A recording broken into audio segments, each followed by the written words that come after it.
Disney weekend before Thanksgiving, and a few weeks away from Christmas. Packed.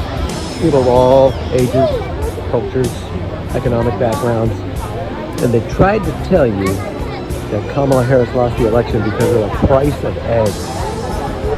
Yeah. Carlos sells Rocky live from Disneyland. Who will join us with Coffee for Carlos in hour 3. I mean, I just can't. Retailers point to solid U.S. sales over holiday weekend. U.S. consumers turned out in force in stores and online over the Thanksgiving weekend. A total of 197 million. That's almost 200 million. About 59%. That's almost 60%. It is. Out the U.S. population made purchases during the 5-day stretch. That would be the second highest ever. God, those people were so poor 3 weeks ago. Consumers are overall in a good place, according to one analyst. Are they now? Yeah, because these charts tell you they are. This, whatever, economic something, NRF warned that tariffs, now a warning, that Trump could cost Americans 78 billion in annual spending power. It could cost Americans. Now a warning? Thanks for that, whatever, NRF something. Oh, he went on to say consumers are aware of the impact of tariffs. Are they now? No, they're are not. they? No, they're not. The impact of tariffs and highly sensitive to the impact of pricing. Oh, well, thanks. Paying attention. You know what it is? That's like the story about your alarm. Yes. Consumers are like, wait, what now? Hey, what happened 3 weeks ago? Huh? Wait, I just Googled tariffs. What's going on? Okay, so tell your very sad story. This is about our sad little life, and then I'll tell you mine. So I go to bed usually around 4 in the afternoon. And so I go up to bed. I go to sleep then, but I go up. I start my downward spiral. If I'm lucky, I fall asleep by 4:30. Into what am I watching now? Madam Secretary. What's my watching? Okay. Yeah, that's a good show. Madam Secretary. She's great. Go ahead. So I'm asleep, and I woke up with a start. Yeah. And I looked at my clock, and it said 5:30. Oh my God. And I thought, and Lonnie wasn't in bed. The door was open. The cats weren't in the room. And I'm like, wait, what? And so I grabbed my phone, and I'm halfway through a text to you. Which would have woken me up. Right. And my sad little life. I probably just fell asleep at 5:30. Well, I was halfway through the text going, oh my God, my alarm for some strange reason didn't go off. It should have gone off at 1:30 at the very latest. And And then I looked at my clock again, and I went, oh, it's 5:30 in the afternoon. I wish you had texted me. I would have texted you, but you sad little lady. It's 5:30 in the afternoon. I was like, what? Oh my God. Because that's... I should talk. My election stress and insomnia is causing me to dream that I'm having an affair with Laura Ingraham. Oh my God! If you heard that story yesterday, I woke up. Oh my God! That's frightening. What was I thinking? Okay, would you like a story about why probably I'm gay and boys are dumb? Okay. I get up whenever Bonnie and Clyde decide it's time to get up. Right. Yeah, and do the pee-pee poo-poo. Right. So Clyde just when this morning it happened to be at 3 a.m. It has no relation to when I'm actually supposed to get up or want to get up. So he just smacks me in the head with his paw. There's no like run up. He just like right. And then if that doesn't work like immediately, because I happen to be, what's the word, Chris? Asleep. Right. Sound asleep. Mm-hmm. Then he just starts whining like men do.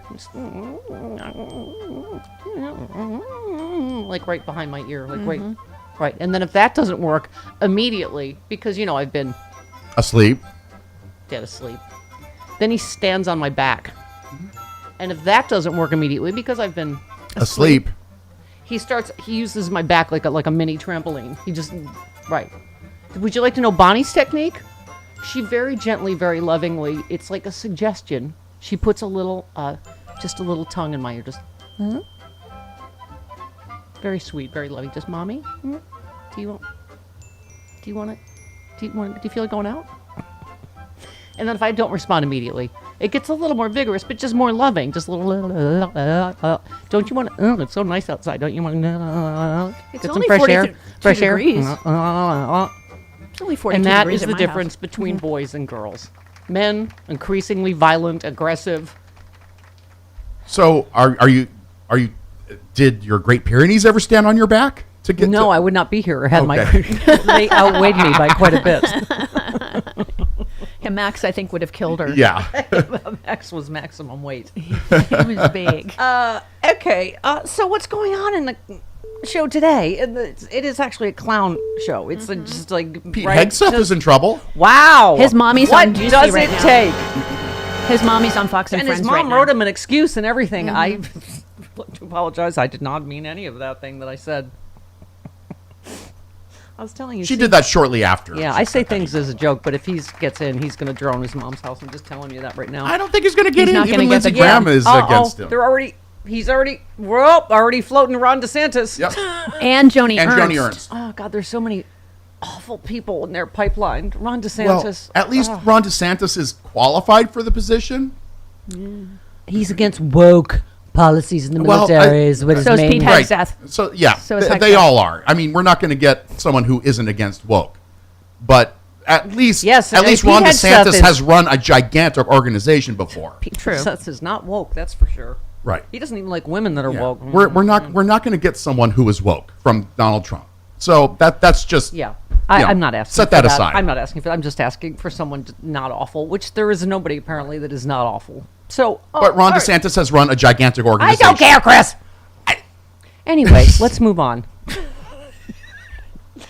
He would get approved. Can I just say I would like my Viva la Resistance music? Take a look at South Korea, everybody. The resistance works. Yeah. Tried to declare martial law. The people said no. You had to overturn it, and now they're talking about impeachment. You know what? I might be able to wear all my impeachment shirts, too, again. You just never know how far he's going to overreach. I hope you're taking notes, Mango Mussolini. It was a little frightening at how fast that happened. That was so yesterday. Yeah, it was like Yeah. 6 hours of chaos. So he Yeah. declared- I'm telling you, Trump's taking notes. Like, how fast can I declare martial law? I mean, does any of this sound familiar to you? Right? He declares emergency martial law. The decree prompted an immediate outcry. He was forced to order the country's National Assembly. They unanimously voted to overturn it. So he won the presidency in a very close election. Sound familiar? And has become deeply unpopular amid efforts to target news organizations and clamp down on dissent. And so I'm just saying it is a good representation of the fact that vive la résistance. Right. What one analyst said, his martial law declaration was originally invalid and a grave violation of the Constitution. It was a grave act of rebellion and provides a perfect grounds for his impeachment. Yeah. Okay, I'm just saying. Didn't their parliament like overrule it like unanimously? I think so. I think it was unanimously. Yeah. Yeah. Even his party. Yeah. Yeah. Yeah. Okay. Covey tweeted, can't believe they're about to replace a 4-star general with a rapist from Fox News as Secretary of Defense. Although Trump has zero loyalty to anything but himself. So I think the fact that DeSantis is out there getting floated means that... Oh, and when Lindsey Graham goes weak in the knees, I mean, you know, because he is... I mean, who's more butch than Lindsey? Okay. So we'll see what happens. How about this? Wait, this is just one more clown falling out of the car. How many clowns are in there? 11 billion. Can't ever tell. His nominee to run the Drug Enforcement Administration has declined the role after Republican lawmakers blasted him for taking COVID measures seriously during the height of the pandemic. Yep, that's why so he's- that means you gotta go. Yep. Yep.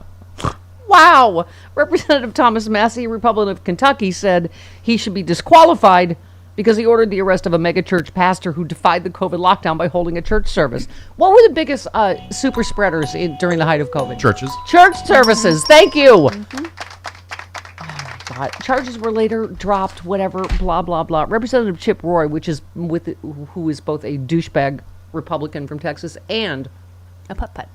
a Roy Rogers putt-putt outside Lubbock, Right. told Fox News, wait, this is the money quote of the day. Are you ready? He said of this guy, the guy that enforced the COVID lockdown measures, we don't need authoritarians who refuse to use discretion and protect the Constitution, no matter which party is in power. That was Chip Roy. I did that wrong. I'm sorry. I didn't know that. Was that a? I didn't even give She you an didn't- opportunity to be wrong this time. Yeah, she didn't ask you. Yeah, I don't Yeah. think that was a question. I think It was you just a money quote of Yeah. Okay. Yeah, that's how you framed it. You framed it as a money quote. It wasn't against the quote. That would be Donald Trump supporter, Right. Dick Roy. Uh-huh. Yep.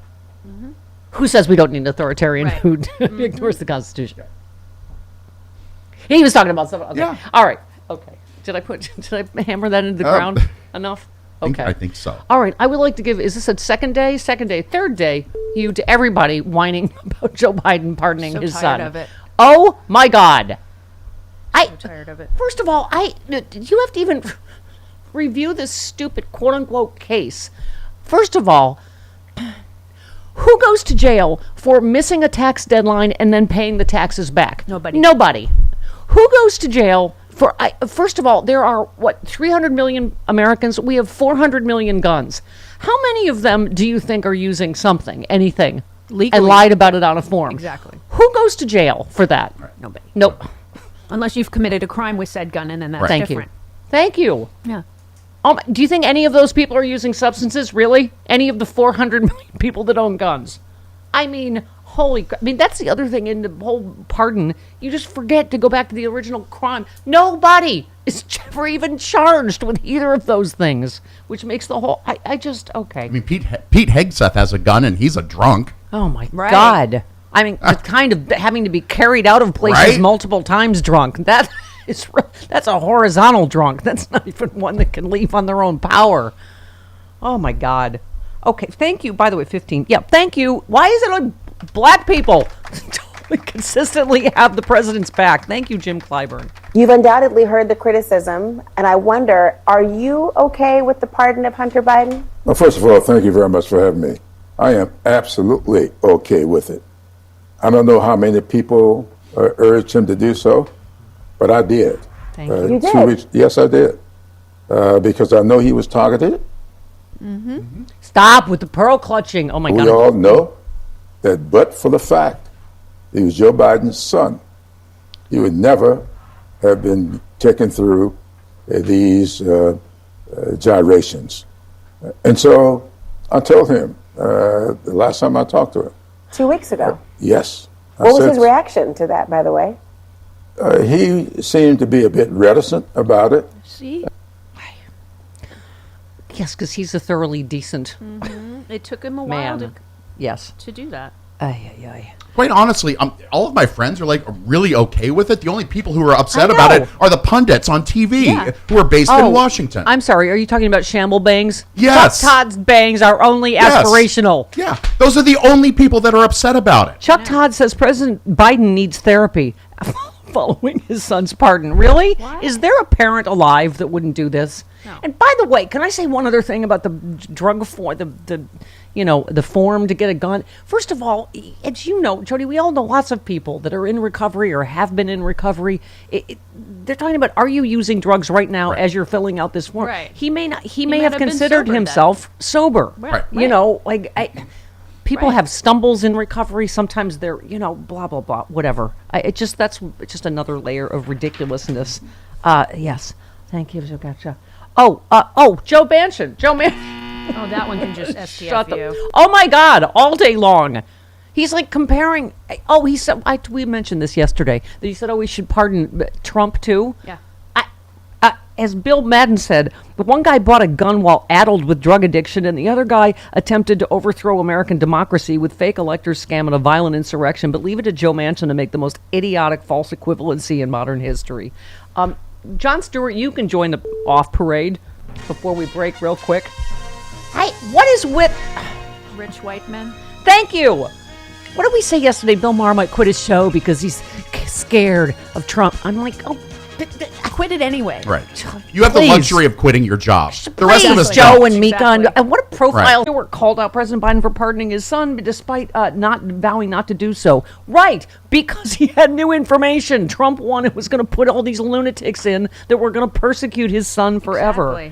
Exactly. God, blah, blah, blah. He said hypocrisy isn't illegal, nor is it particularly unusual in politics. The problem is the rest of the Democrats made Biden's pledge not to pardon Hunter the foundation of their defense of America.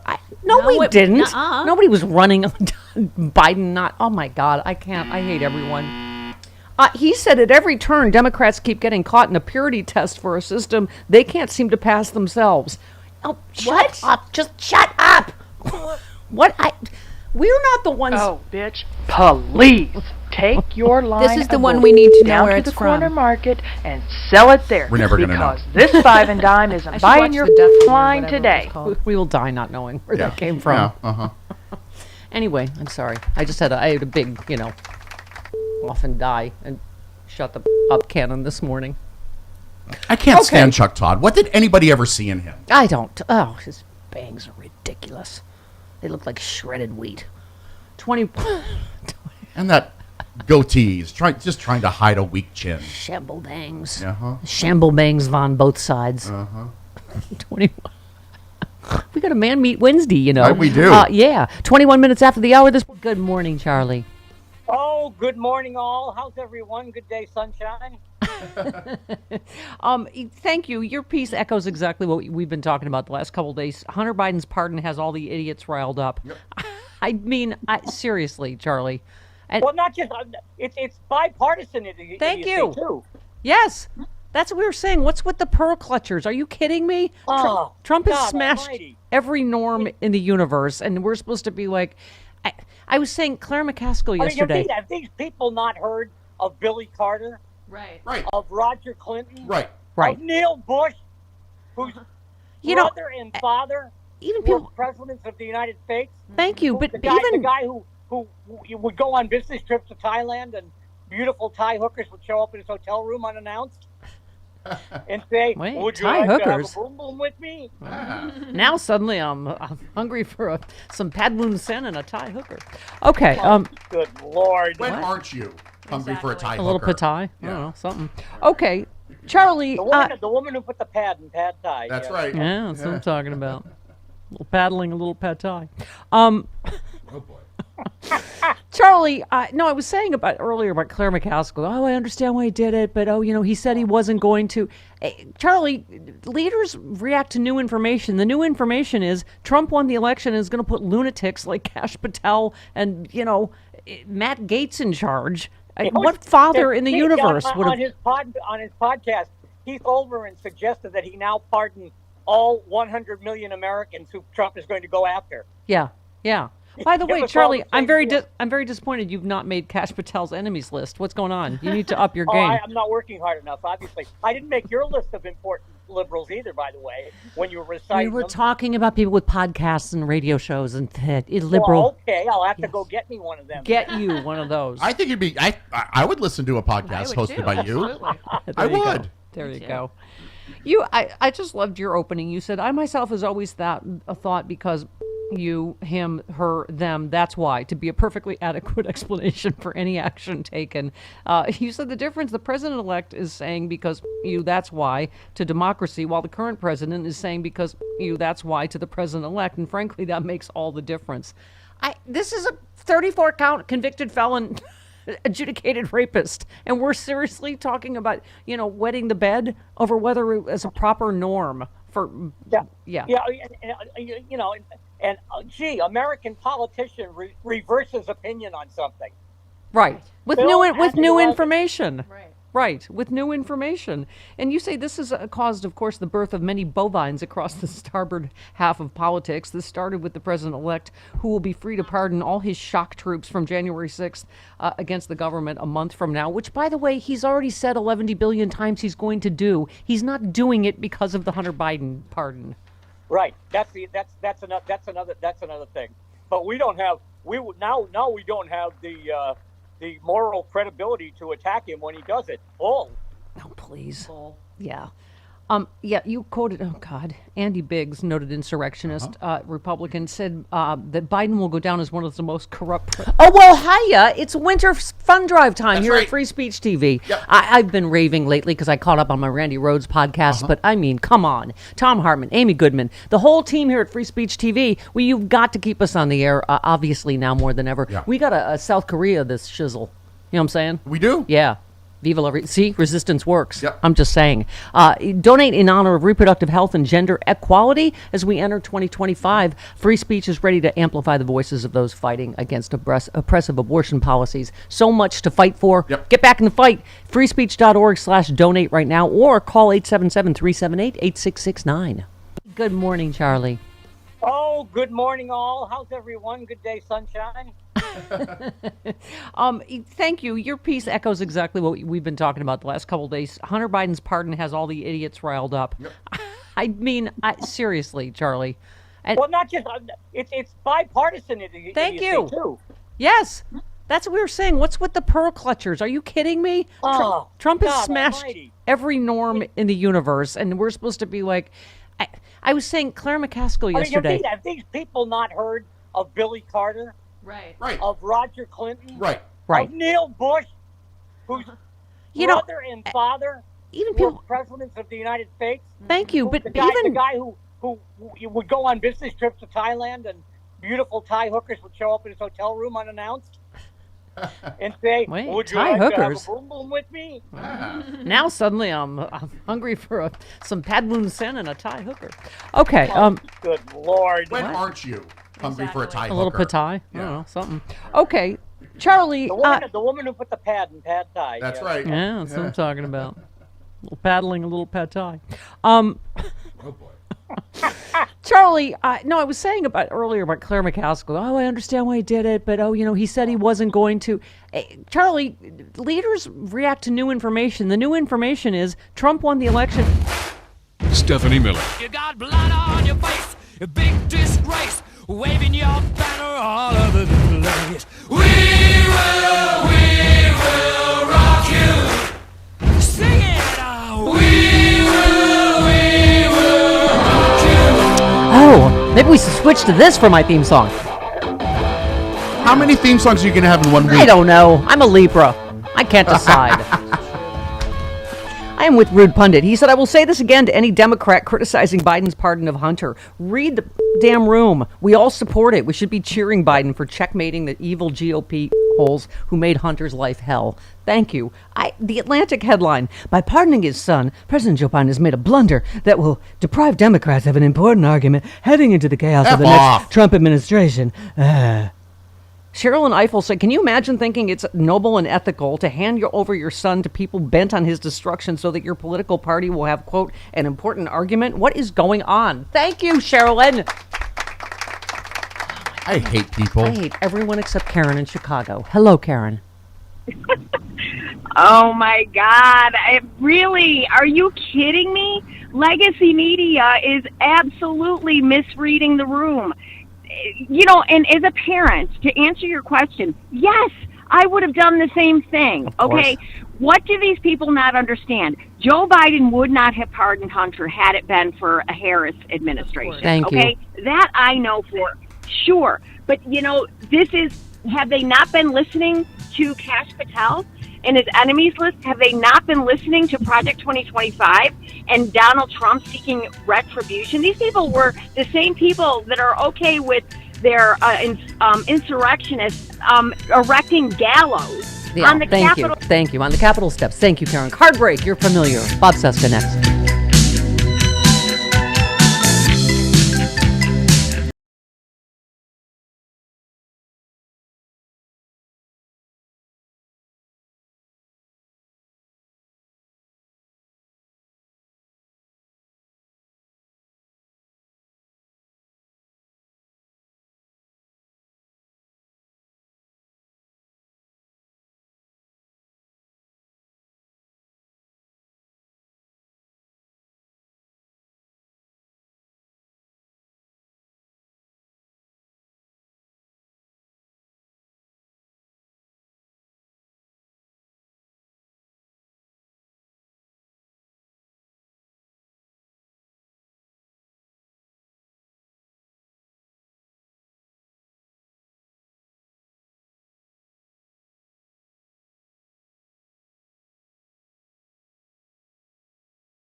There's a reason why President Trump picked Pete Hegseth to lead the DOD. Two-time Bronze Star recipient, someone who served in combat in Iraq and Afghanistan, as you said, Ivy League pedigree. You want someone there leading the DOD who has served in combat, who knows what it's like to be shot at. Because a big part of the reason why President Trump won, he said he's going to stop these endless wars. You look also, say, with the Tulsi Gabbard pick, you look at the mentality that President Trump is bringing in, saying the U.S. should not be the world police. We're going to bring peace. We're going to bring stability. But it's, keep in mind, under his first 4 years, the only time in history we've never had a war. That's what he's going to bring back. And Pete Hegseth will be an important part of that.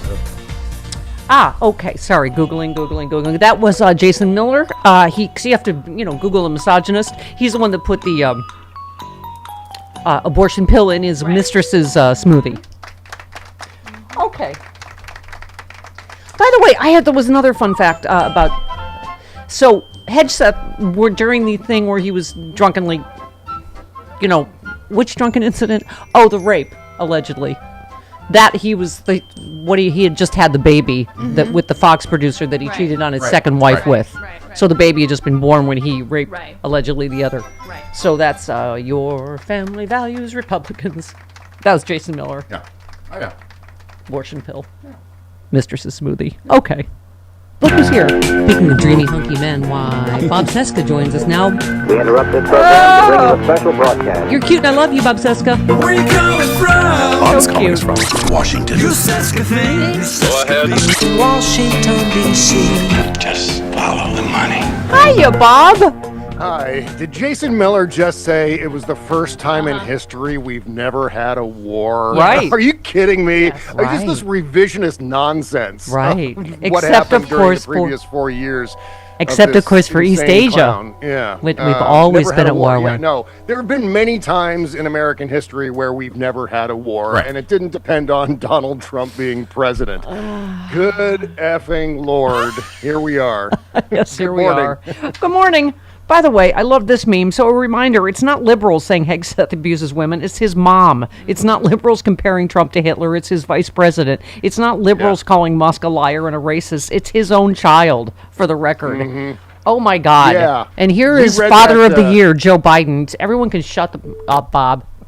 Right. Sorry, go ahead. We read that, Cliff and I read that email on the show yesterday, and I don't know if you can see on Free Speech TV, I've got my eyebrows painted on today like David Ferry from the JFK movie. And because they were singed off by the content of this email about Pete Hegseth to Pete Hegseth from his mom. Oh, my God. My God. It was like every terrible thing that you could possibly say to someone was said to Pete Hegseth in that email by his mom. Oh, my God.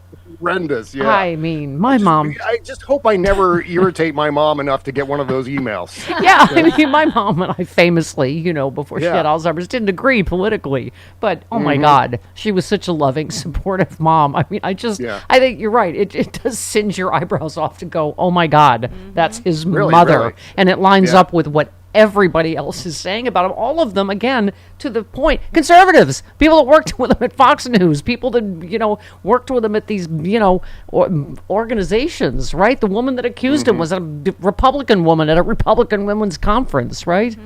Yeah, and I think the upside here is that bye-bye Pete Hegseth, back to not washing his hands on the weekend show on Fox News, the Giggling Couch Tumors, the weekend edition of the Giggling Couch Tumors, and because I don't think he's going to be Secretary of Defense. No. I think it's going to end up being... I think we're going to be stuck with Ron DeSantis at DOD. Oh, God, I know.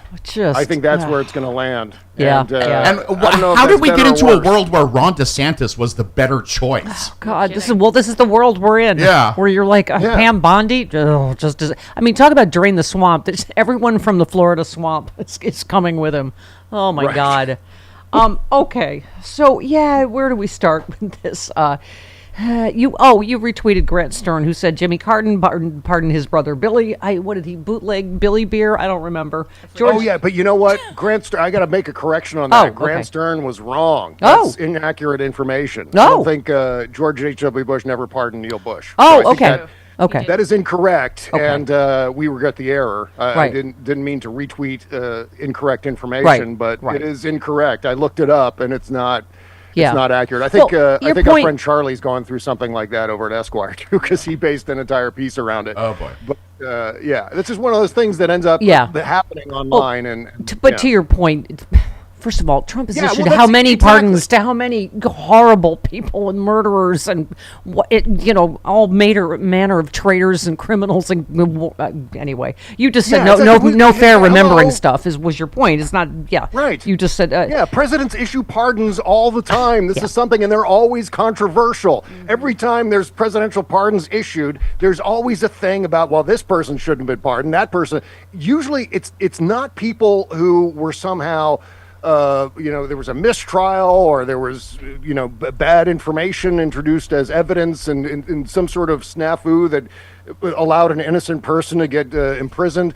Sometimes it's that, but a lot of times it's someone who did the crime, went to prison, probably for too long, and whatever the justification might be for the commutation of the pardon.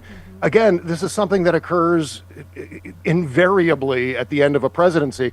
And if we're sitting here, I still can't believe we're in this place where Joe Biden does one thing that some people are giving a side eye about, but Donald Trump does, 30,000 things in a single week. And we've normalized it so long ago. We're so numb to it. We're just like, I mean, it it's was just like Joe Rogan said on his show the other day. I saw this clip going around that he decided not to vote for Kamala Harris and Tim Walz because Tim Walz lied about his military service in Tiananmen Square.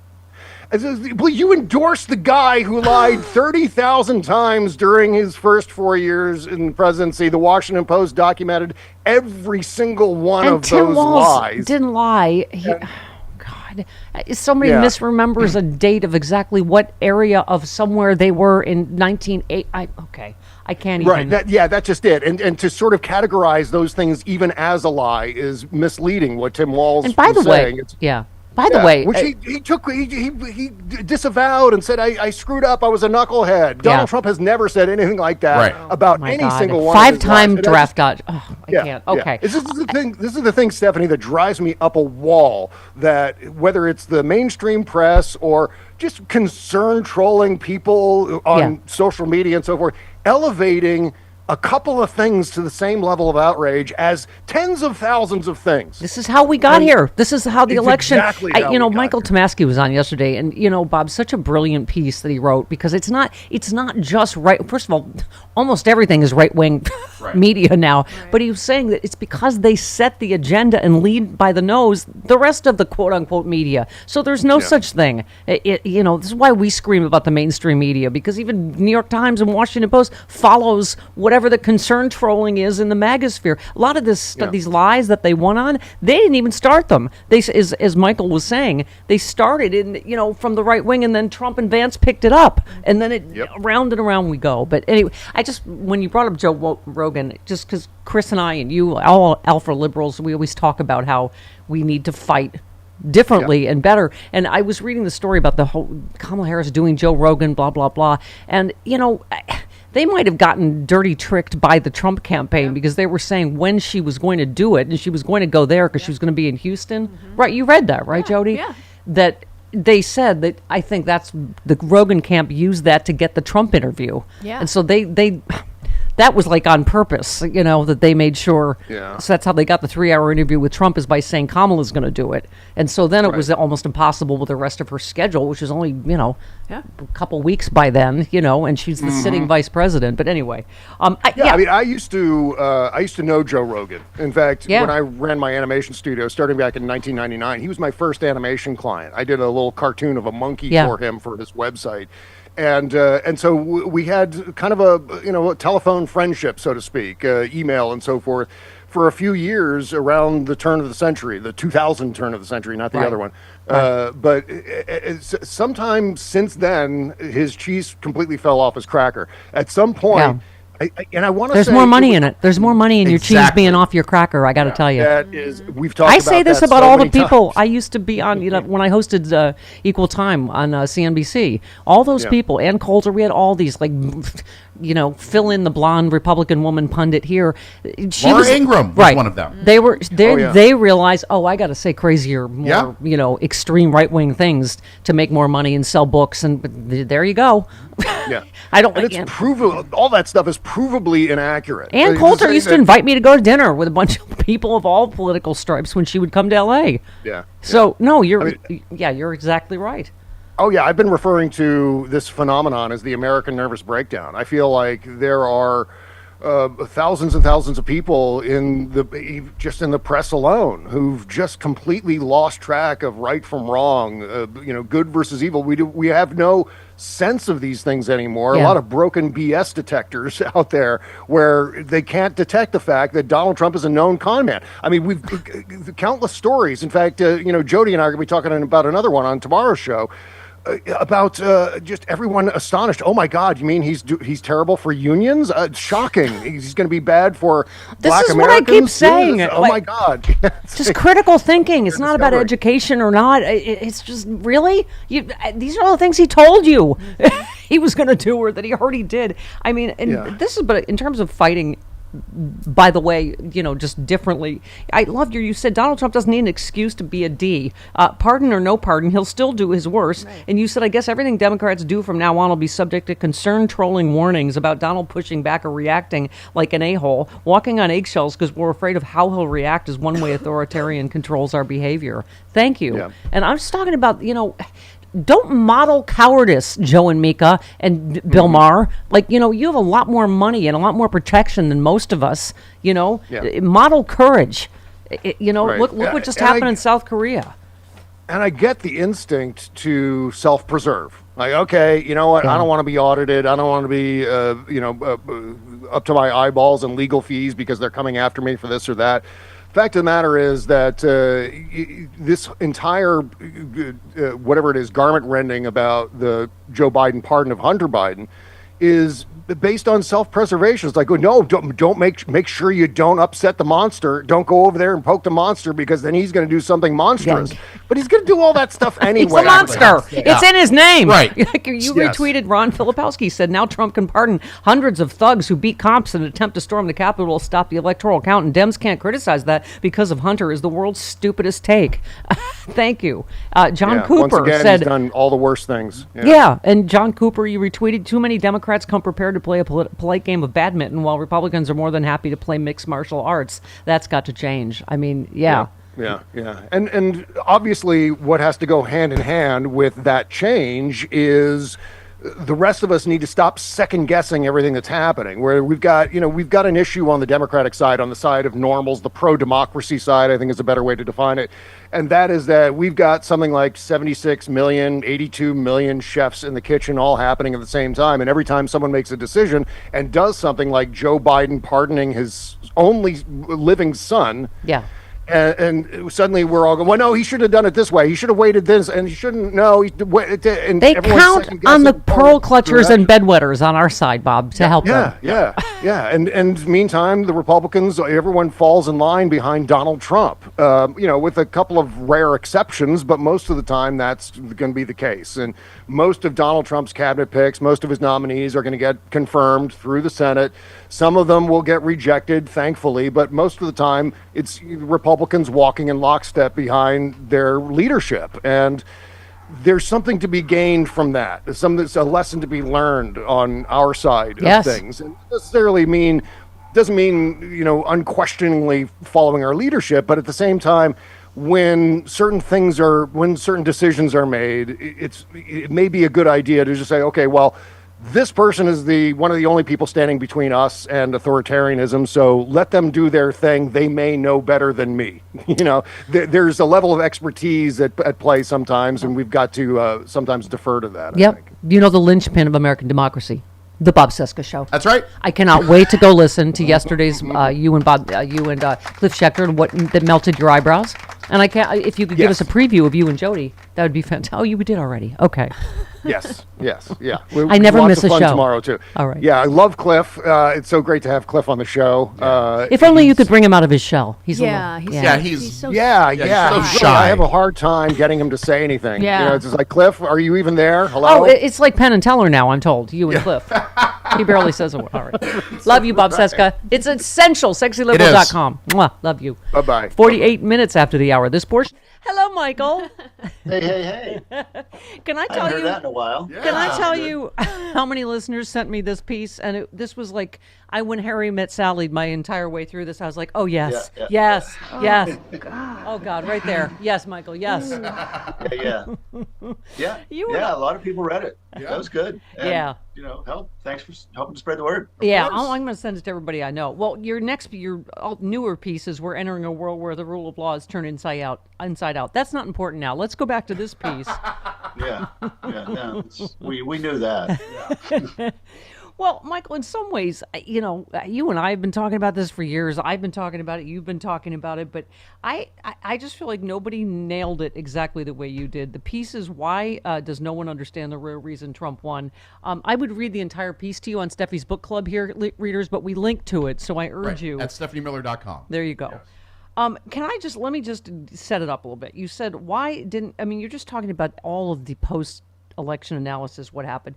You just said, why didn't a majority of voters see all these things that we think are obvious about Trump? You said, understanding the answer to that question is how we dig ourselves out of this tragic mess. The answer is right-wing media. Today, the right-wing media, Fox News, Newsmax, One America News Network, Sinclair radio and TV stations and newspapers, iHeartMedia, the Christian radio, Elon Musk's X, the huge podcasts like Rogan's and much more set the news agenda in this country, and they fed their audience a diet of slanted and distorted information that made it possible for Trump to win. And then you talk about not the New York Times, not the Washington Post. In fact, they bent over backwards to exert no influence when Bezos pulled the paper's Harris endorsement, not CBS, NBC, ABC. They're all following, Michael, is your point, right? They're all following the agenda set by the right wing, whatever you want to call it. I think this is the first presidential campaign when it was just crystal clear that the right-wing media did more to set the news agenda than the mainstream media. I've been covering campaigns since, I don't want to say which one. But, I remember. But no, it goes way back. And I remember when Fox News came on the air. It was October of 1996, so right in the heat of an election. And so that was your first big right-wing media thing that you had to pay. Well, look, Rush Limbaugh and his imitators on talk radio a few years before that, in the early 90s. Yeah. Then comes Fox, and then you start to think, okay, well, the right-wing media is a separate and distinct thing from the mainstream media, and it's becoming a thing.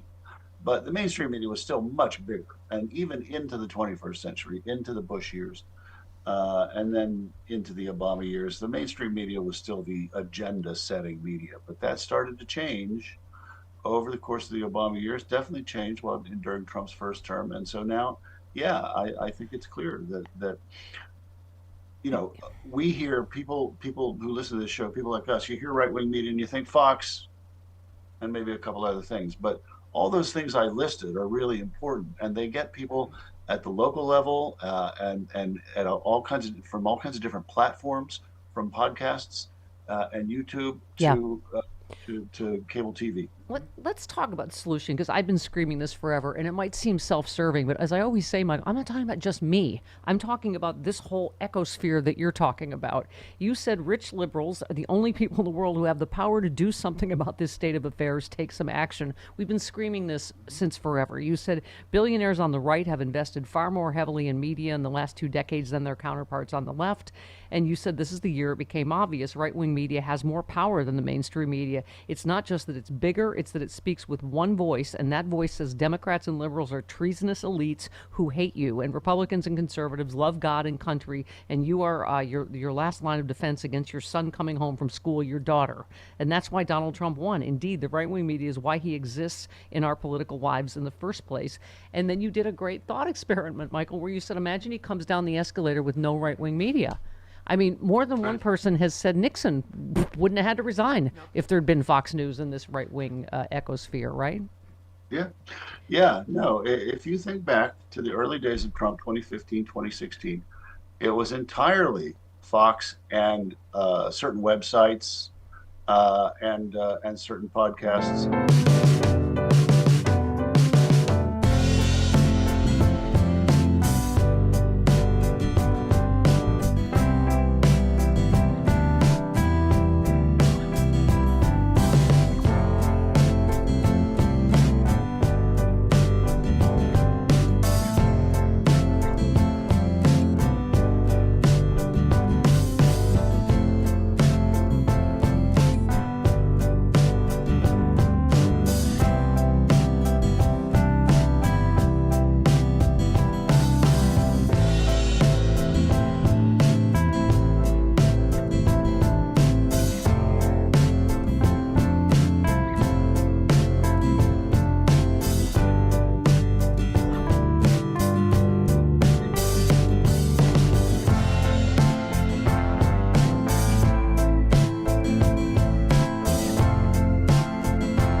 Jenny in Baltimore, the giggling whore. Hello, Jenny.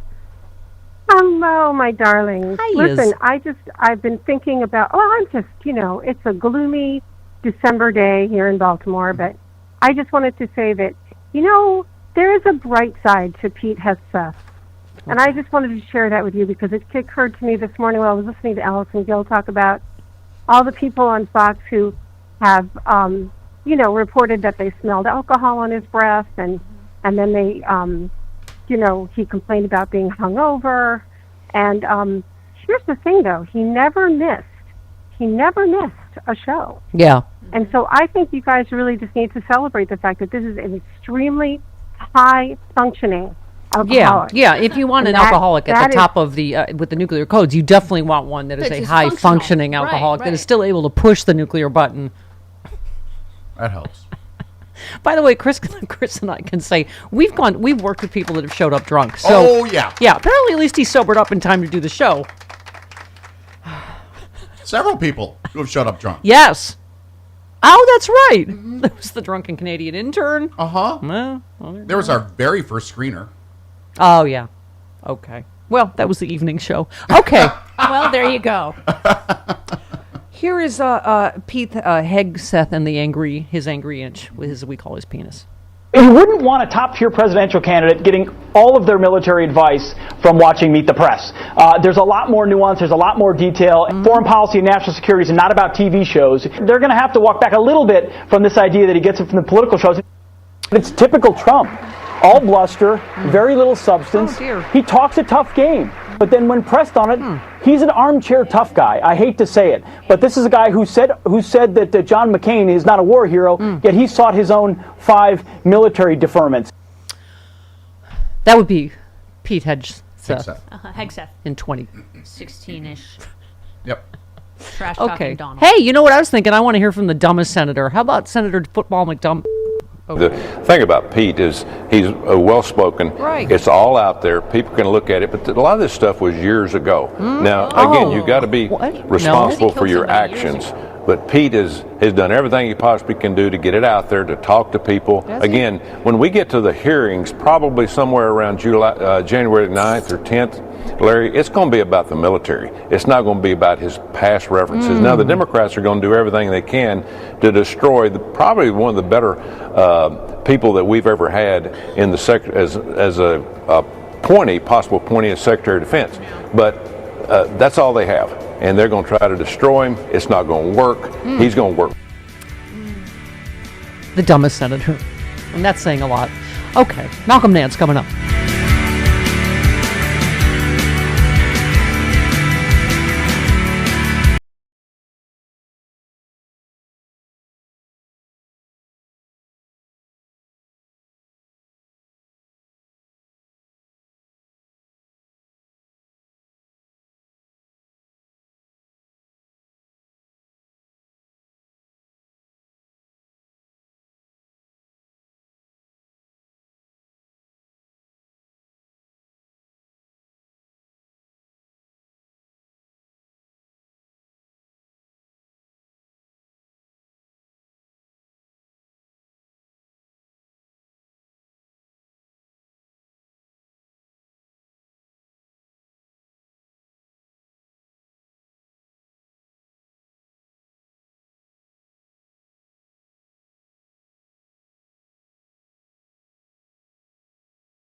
He's a highly decorated veteran. As I recall, 2 Bronze Stars fought in, I believe, 2 theaters of war. You're going to get to these hearings. I don't see why the FBI, in its present constitution, in the FBI, I don't see why they should be allowed to vet anybody. They don't deserve it. They haven't earned it. Putting in Kash Patel and Pam Bondi and others to clean the corrupt stables of the Justice Department and the FBI. Why can't the Senate, without the FBI, let the Senate do its own job with its own staff and come up with its own questions? That's my last question to you, sir. We pretty much do that anyway, Larry. We're not going to listen to the fake Bureau of Investigation. They've been off the rails now for the last 4 or 5 years. That was Larry Kudlow defending the fact that Pete Hegseth is not a drunk. Is that what? That was Larry Kudlow defending Pete. Yep. Did you know there's a lot of valuable minerals in tequila? Did you know that? I can't say Greenland definitively. is a strategic place up there. They got a lot of valuable minerals. That was Larry Kudlow, who has been drunk on, I believe it was 5 morning shows in a row one Sunday. Remember that Sunday? Drunks got to stick together. He is defending Pete Hegseth. Okay. All right. Got it. And that was Senator Football McDum. For good Connie measure. Tuberville. Yeah. Yes, for good measure. Wow. On those very subjects, Chris. Here we go. Wait, you said uh-oh. See, she's made you doubt yourself. Oh, Normally she says uh-oh. I've doubted myself since childhood. Are you kidding me? Who said we're entering a world where the rule of law is turned inside out? Who has said we're going to come after the people in the media who lied about American citizens who helped Joe Biden rig the presidential elections? We're going to come after you, whether it's criminally or civilly. We'll figure that out. But yeah, we're putting you all on notice. We're about to enter a world where the rule of law is going to be turned inside out, where everything converted into bizarro world version. Who said that? Wile E. Coyote's super genius. No, completely wrong. That's Michael Tomasky. We didn't even have time to get to this scary piece because of the other scary piece we talked about yesterday. Tomasky, we love what he has to say. We certainly do. As I'm told by my jingle. It's a world the conservative movement has been building for 50 years. It took Trump to dare to say the things that no other Republican president would quite say, how the entire legal apparatus of the United States government is illegitimate and corrupt. Who said that? Sylvester the Cat. Oh, Michael Tomasky. Tomasky, we love what he has to say. Okay. Who said, I could go on, but you get the idea. Everything is the opposite of what your lying eyes saw for themselves. America, it involves prosecutors, investigators, lawyers, and politicians, but complicit in all of it is the media. Who said that? Witch Hazel. No. Oh, it's a good astringent guess. No, that was also a Warner Brothers character. Yes, she was. Oh, I thought you were going a different She way. had hair that was all janky. And she walked really. She'd zoom away and hairpins would Right, they would all. spinning And then in she the air. had really skinny little legs, but a big. Who body. said, okay, everybody shush? Stephanie Miller. I came down here this morning and I thought you were in the middle of some very intense show prep and you're playing some game, Wordle game. Connections on from the New York Times. I had to throw up a flare to get you. The show hadn't even started yet. Yeah, we were a good 6 minutes away. Right. God, it's like I did have children. Like, put that down and let's find a soundbite. But we're older than you. Today's Connections was very hard. I heard the whining from all the way upstairs. Okay, who said? So heard. The Patel nomination is the clearest signal yet, and there have been several already. That are plenty clear that Trump intends to use the FBI and the DOJ for purely personal purposes and subvert reality to such an extent it will change Americans' understanding of what justice even is, and that is not a joke. Crazy Cat. No, that was Michael Tomasky in his other fantastic piece. Okay. So please, with the Joe Biden's pardon, people are going to lose faith in the justice system. Really, putting a convicted felon rapist in the Oval Office is not who just got away with 11 billion crimes that just got dismissed. That hasn't shattered people's faith. I was just reading the Pod Save America guys were whining about it. Oh, shut up! I'm so sick of white millionaire guys. Shut up, you Bill Maher. You. Me? Pod Save douches. No, I'm just pointing in your. There's only so many directions to point. Okay. I'm like, millionaire. When did that happen? Can I have some? Yeah. Oh my God! All right. Meanwhile, just let's. We're having a pardon party. Everybody, shut up. Just shut up.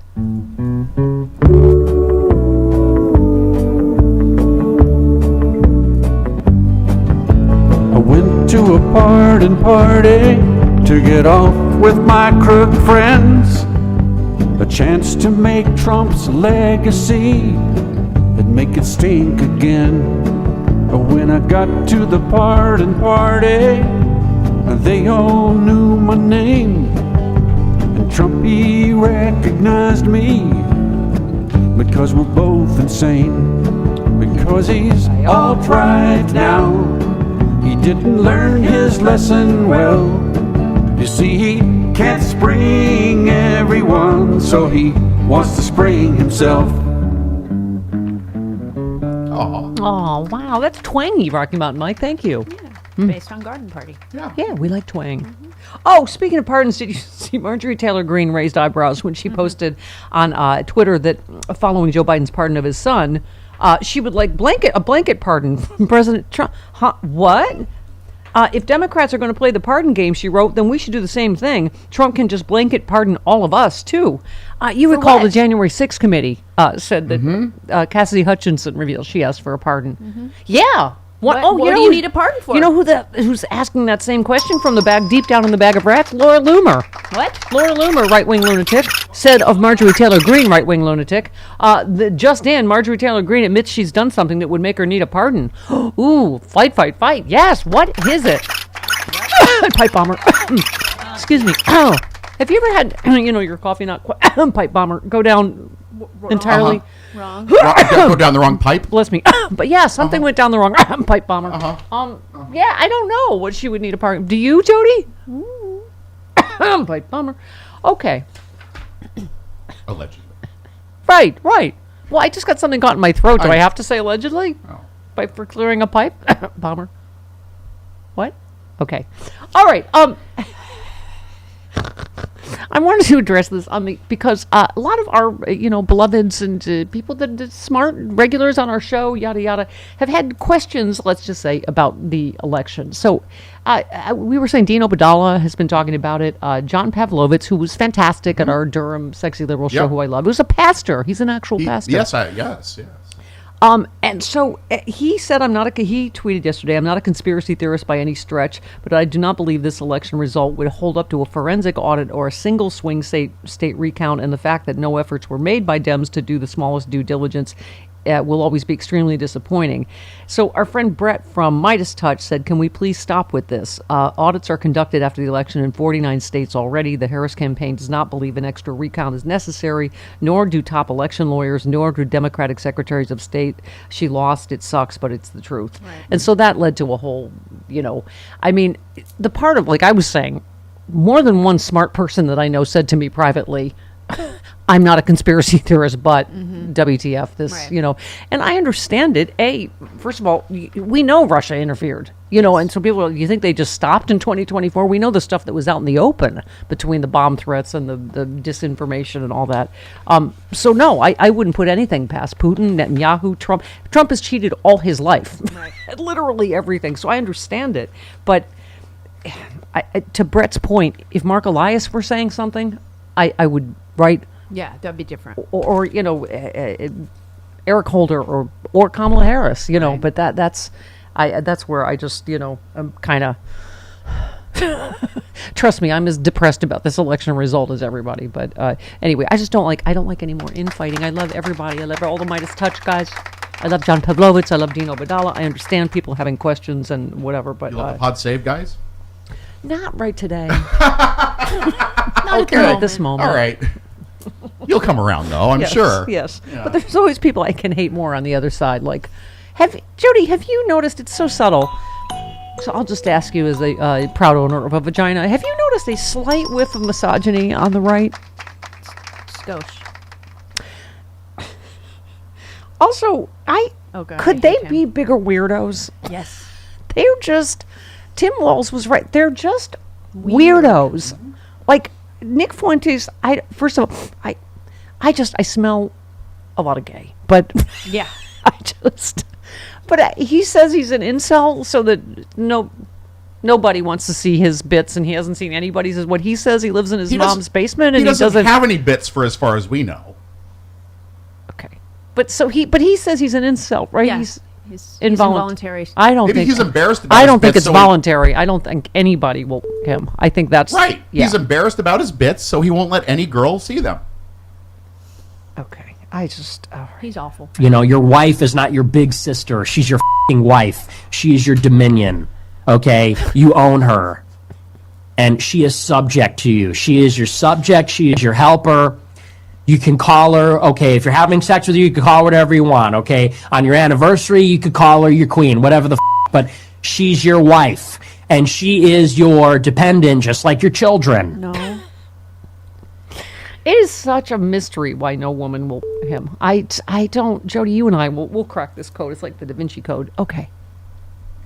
Yeah. One more. Yeah. Okay. There's a reason why President Trump And women picked should be Pete treated Hegseth. like children, basically. Did I do that? Not like your buddy, not like your best companion. Your best friend should be another guy. Your wife is your wife. And if you really enjoy the company of your wife that much, I have bad news for you. You're gay. Because that's who really loves the company of women. I've said it so many times, and it's so true. They're just so weird. Oh my God.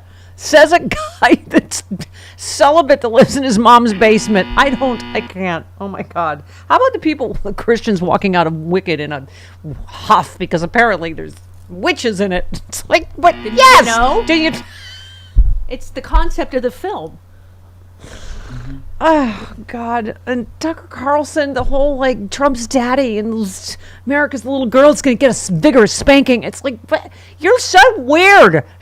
Tucker Carlson, who's currently in Moscow. Yes, in Moscow again. Oh my God! Trying to work. I'm saving that to talk to Malcolm about. Sorry, I blew that. Yeah, nicely done. What is it? He's such a traitor. So he's over there interviewing Lavrov this time. Because he says, oh, you know, the Biden administration, like, nobody's talking to Russia, so I'm going to go stop a nuclear war. Oh, shut up. Okay. Aw. Mommy's sleepy. Do you need a hug? No, I do not. Okay. I need to shiv someone. Okay, I'm just kidding. You need a vibrator? I'm kidding. What? You need a no, vibrator? I don't. I'm not a fan. Okay. Malcolm Nance and Carlos Alzraki. That's what I need. Coming up, 19 minutes after. I need a youngin' to help me make sense of the world. Here he is, the magical Brian Tyler Cohen joins us. Yay! Thank you so much for having me. It also feels nice to be called the youngin' because that's not how I feel these days. But I'll take it. Take every compliment I can get. Yes. We keep saying that. Remember 3 weeks ago when we were all 20 years younger? Yeah, exactly, exactly. New York Times best-selling author, host of No Lie with Brian Tyler Cohen. I have to say, you were so great on Twitter because I thought this was a joke too. That Meghan McCain tweeted, "No one's above the law except the president's nepo baby" is a hell of a parting message for Democrats. And you said nepo baby comment from Meghan McCain has to be a joke, right? I mean, the lack of self-awareness really is a superpower at this point. Like, you got to give him full credit. You know, what I would give for such a glaring ability to just embrace the cognitive dissonance. It's, it's impressive. Well, you were just all over everybody. I love Dinesh D'Souza, who just had to admit his whole movie is bull yesterday. He said, no one's above the law except my son Hunter, and you said you were literally pardoned by Trump.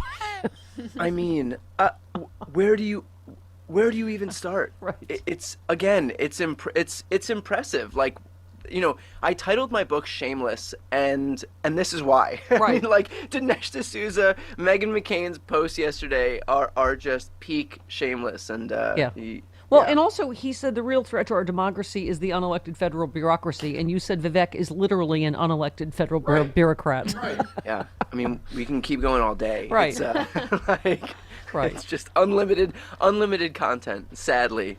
Judd Legum tweeted, bad development for cash. Republican Senator Mike Rounds emphasized his support for current FBI Director, it's Christopher Wray, to stay in the job, I guess. And you said a welcome development, but what matters isn't what they say, it's what they do. And no one ever lost money betting on the cowardice of today's Republican Party. I've said that, Brian. I'm not surprised by one of these crazy ass picks.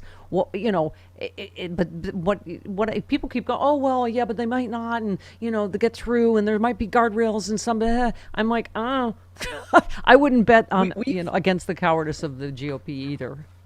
We've been here before, too, where we kind of get our hopes up because Susan Collins is concerned, and then that concern gives way to the inevitable approval, and cut to we've got Brett Kavanaugh on the Supreme Court. Right. So again, like, putting all of our hope in the basket that Senate Republicans will defer to their now non-existent integrity and just do the right thing, I think very sadly is a fool's errand. We'll take whatever we can get, and if somebody does opt to do the right thing, if we do have that faction, I believe it was Susan Collins, Lisa Murkowski, Mitch McConnell, and maybe Bill Haggerty, who were reportedly the ones who were against Matt Gaetz, fine, we'll take it, but I think at this point it would be a little bit silly of us to rely on it or just assume that it's going to happen because reporting suggests that behind closed doors they're talking a big game. Yeah, we discussed with earlier with Charlie Pierce what is the apparent furrowing of Susan Collins' brow? Like, what's the degree of furrowing? That's right. That's like the new George W. Bush terror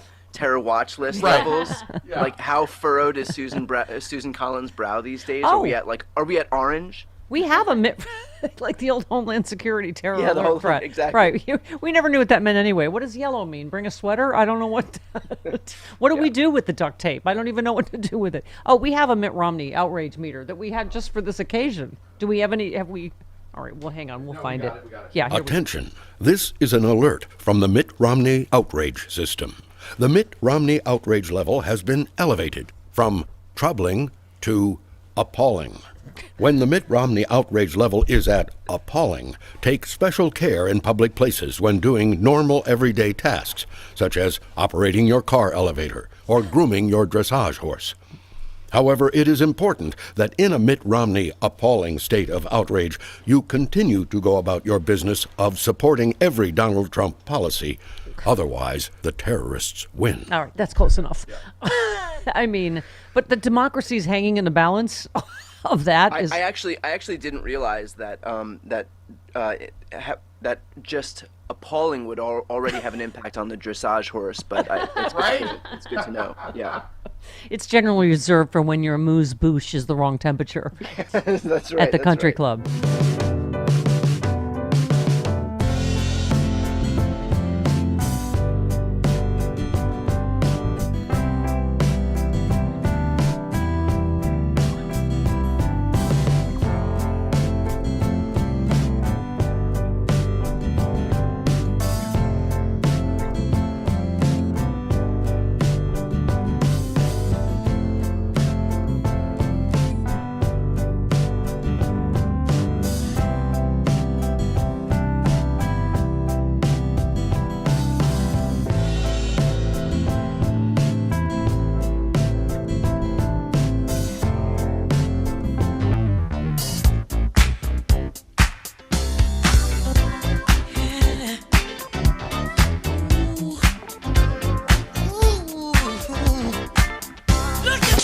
Stephanie Miller. She's a bad mama jamma,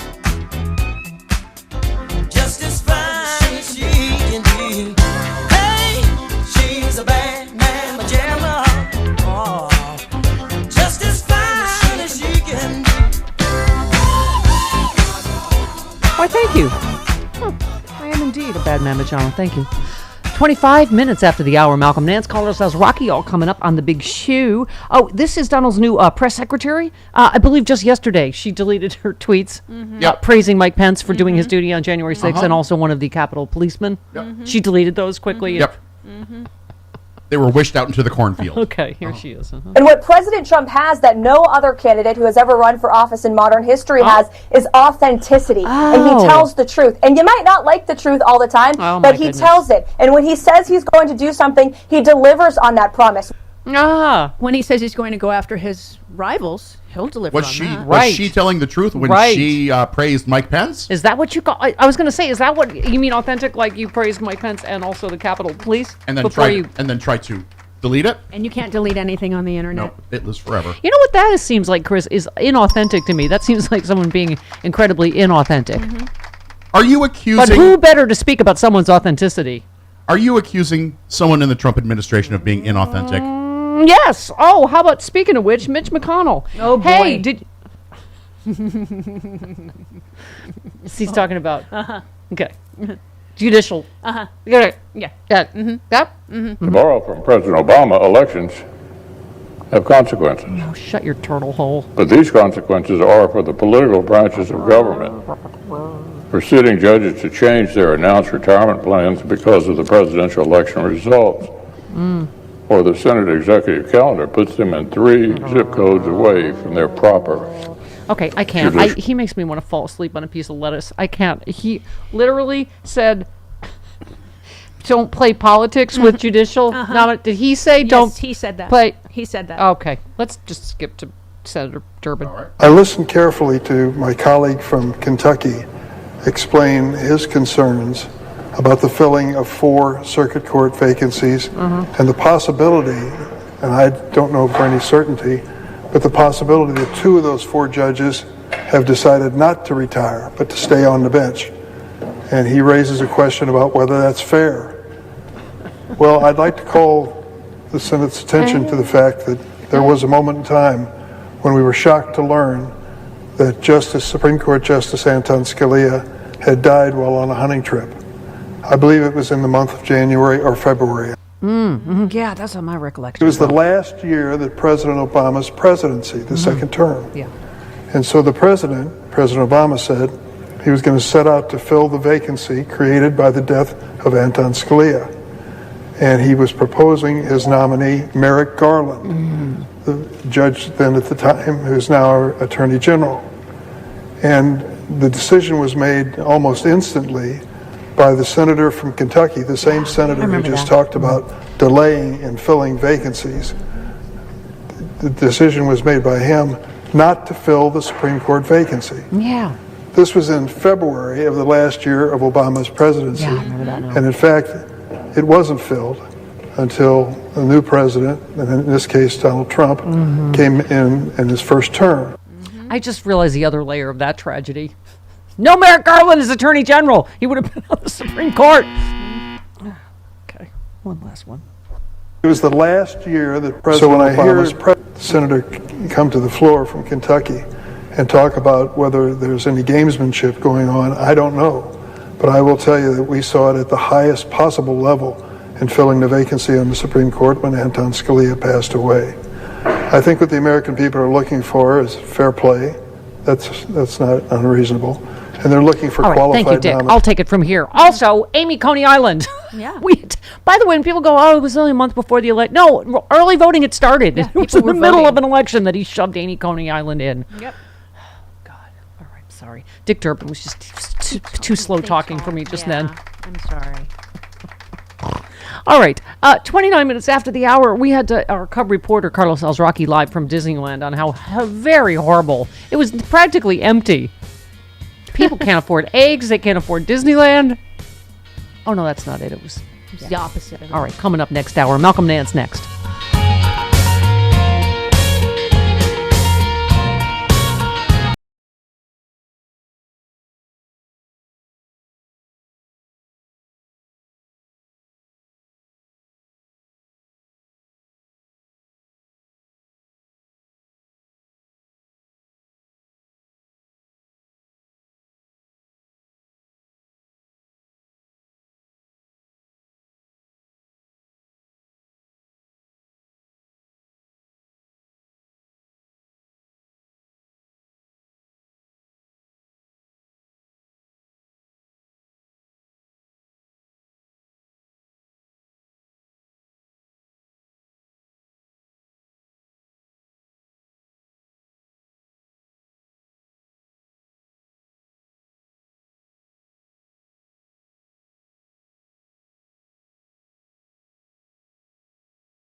So I want to be clear at the outset, against the backdrop of these dangerous times, the idea that we must choose between our allies, that somehow we're with either America or Europe, is plain wrong.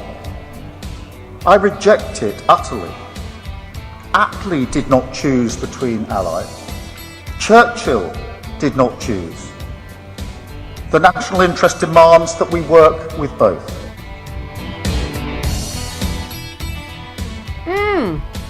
I love a British accent, don't you? Yes. Yeah.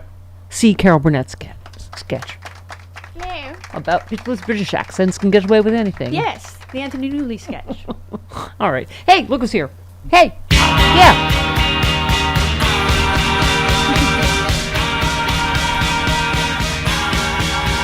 Let's dance. Let's dance to the sound with Steffi. Let's dance.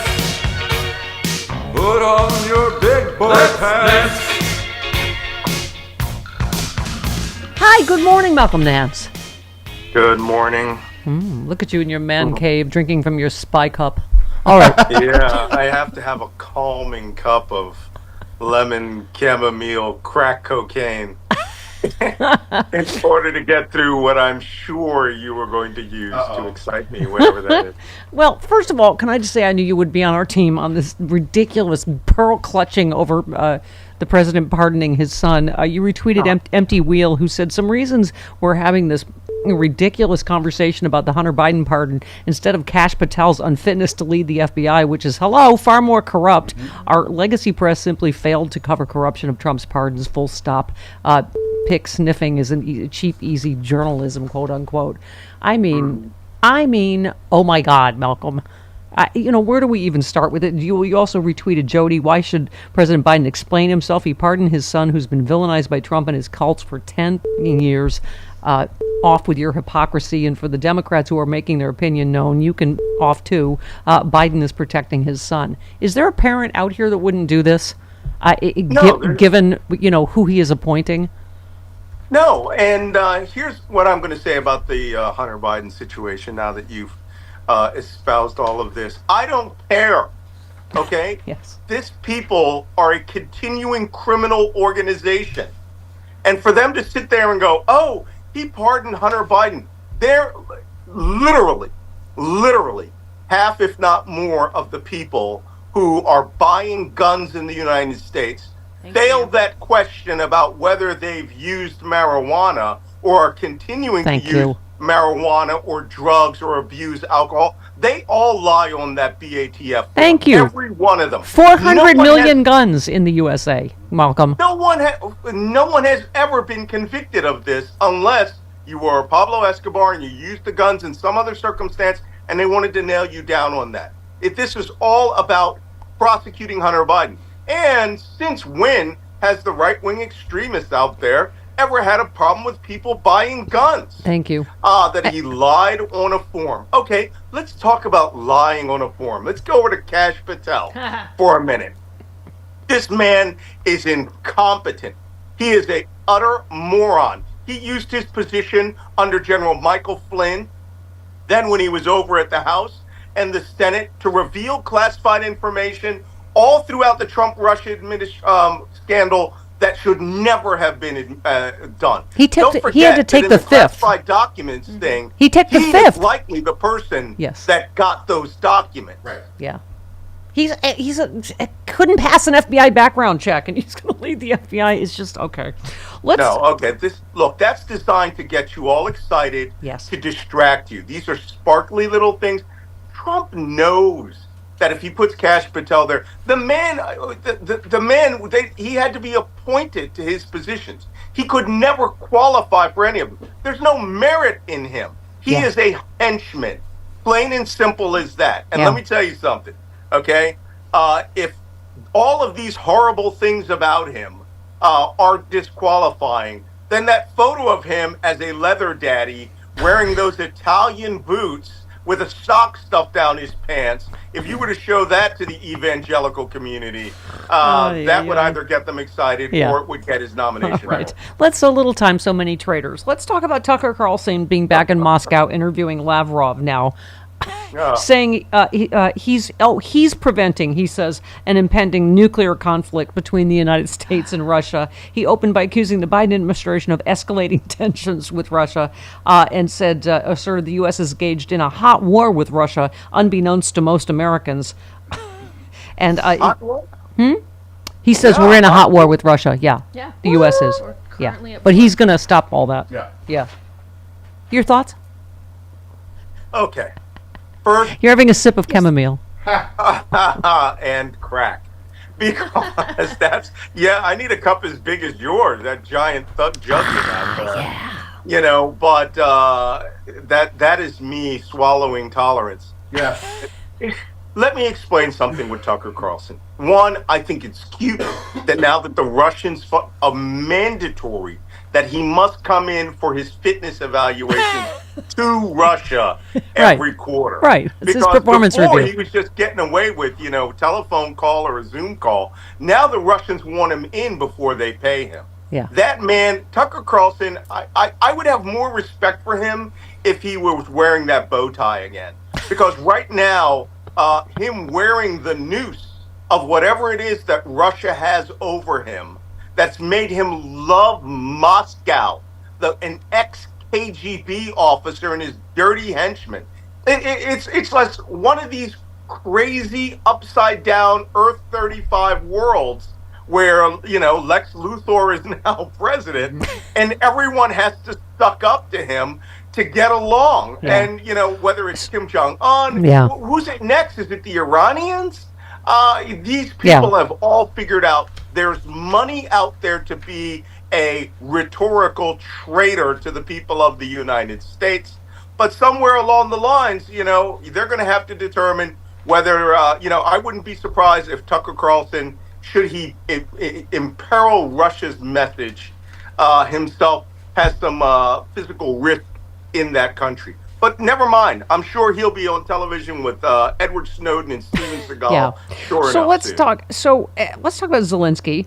An offer of NATO membership to territory under Kyiv's control could end the hot stage of the war in Ukraine, he said, but any proposal to join the military alliance should be extended to all parts of the country that fall under internationally recognized borders. Zelensky said the 32 members of NATO declared Ukraine on an irreversible path to membership.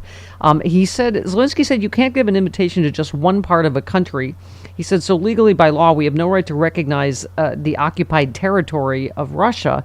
If we want to stop the hot stage of the war, we should take under the NATO umbrella the territory of Ukraine that we have under our control. That's what we need to do fast, and then Ukraine can get back to the other part of its territory diplomatically. So obviously, and Biden's trying to do everything he can before he leaves to put them in a good position. But what's your take on what's happening, having been there and served? Well, first off, it's insulting to me as it is to virtually every other Ukrainian, and I'm not a Ukrainian citizen, although I could get Ukrainian citizenship, but I fought for that nation.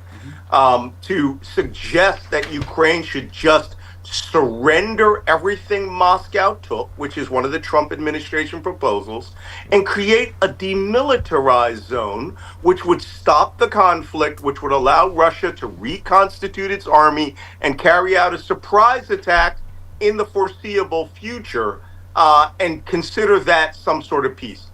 The crazy talk that's really out there is that Trump is trying to get a Nobel Peace Prize for quote unquote ending as Joe Rogan keeps going and saying, the bloodshed in Ukraine. Let me tell you whose blood is being spilled in Ukraine.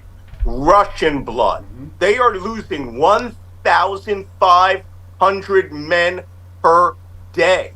Oh, also North Korean blood, because the Ukrainians have finally figured out where they were and are pummeling them. So all of this disingenuous Zelensky essentially needs to surrender in order to stop the bloodshed. Look, this would be like saying, look, you just landed on Iwo Jima, so to stop the bloodshed, let's stop the war on Japan and hold off on defeating Nazi Germany. Yeah. This is a nation run by a dictator. And if you let him have his way, whether it's through his minions in the White House or his paid solicitors on Fox News and in Joe Rogan's office and all these, Tucker Carlson, then you are accommodating a dictator. And let me tell you, I'm not the one who's going to call this off. The Ukrainian people are not going to let Moscow have their land in order to stop their bleeding. Yeah. So let's get to your marching orders, Senior Chief. Because I was saying I think we should take heart in South Korea, that, the resistance worked. I'm sure Trump was looking at it as a playbook, martial law, but obviously was forced to back down almost immediately. Now we're probably on the road to impeachment. You write, as you know, I've been a practitioner of intelligence collection and secret activities for over 30 years, but I've also been an ardent student of World War II French resistance. Ha ha! Vive la résistance! In Nazi-occupied France, the American people can learn lessons from how French society stood firm in the face of tyranny. I was just using South Korea as the latest example, but talk a little bit about the piece you wrote. Yeah, I wrote a piece on Substack. And 5 if you steps aren't a subscriber, to resisting tyranny. Go ahead. Yeah, if you guys aren't a subscriber to my Substack, get over to Substack. I'm going to be posting essentially a manual on how to be a real resistor. And I don't mean, there's a bunch of people out there who are all claiming I'm leading the resistance, and just giving us news reports. You need... I'm on the cover of a magazine as the leader of the resistance, mister. So if anybody's going to fight you...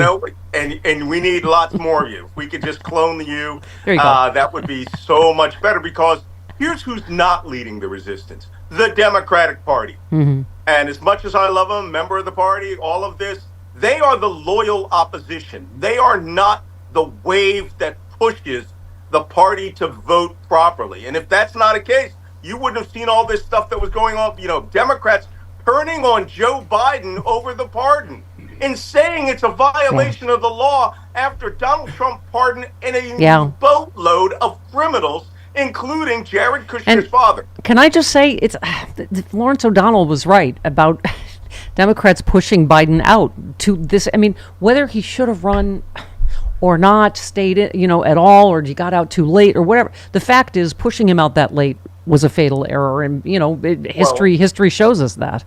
All I'm saying here is, in my article, is that you, the listener, you, the reader, whoever you are the heart of the resistance. Yeah. And you need to learn these 5 things that I have in that article, starting with, what is your resistance posture? Your resistance posture is the level of commitment you're going to put to it. Is it like me, where you get on radio, television, and start being shouty all day? I have an 8-foot banner that's going to be out in front of my house that said, I support the Constitution, not dictators. Thank you. All right? That means a very high resistance posture. But for most of you, you can resist in your everyday waking moments by saying, I will not comply with an administration, with a government, a regime that will take away rights. I will not comply with laws that will affect and hurt other American citizens. Yeah. You have rights too, and I'm sorry to say it. They are coming not just for your rights. Some of us they may be coming for physically. I've written 5 books, 4 books about the Trump administration.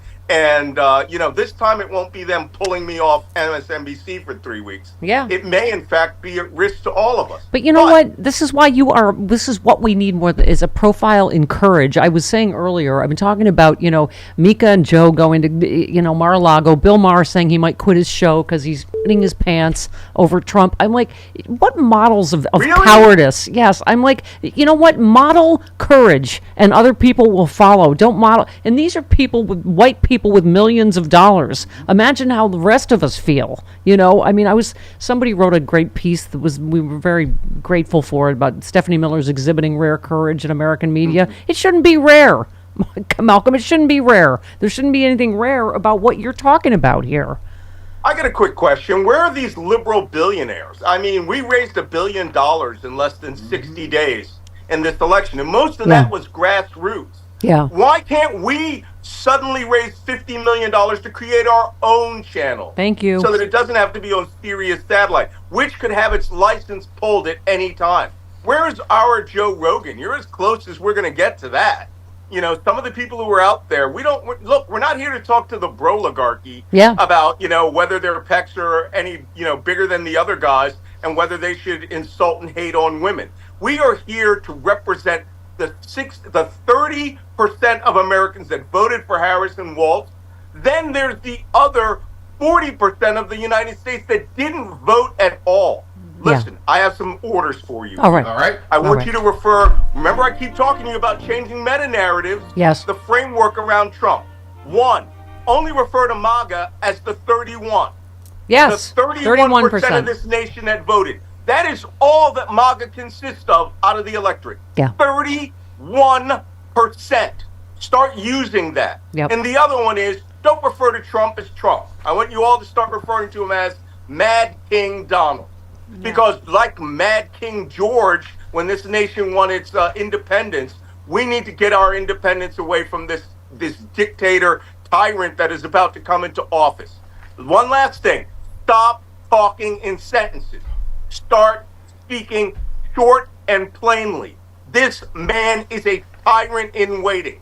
This man is a dictator. This man is a fat pig of a person who if the Constitution were to bite him on the butt, he wouldn't know what it is because he doesn't care.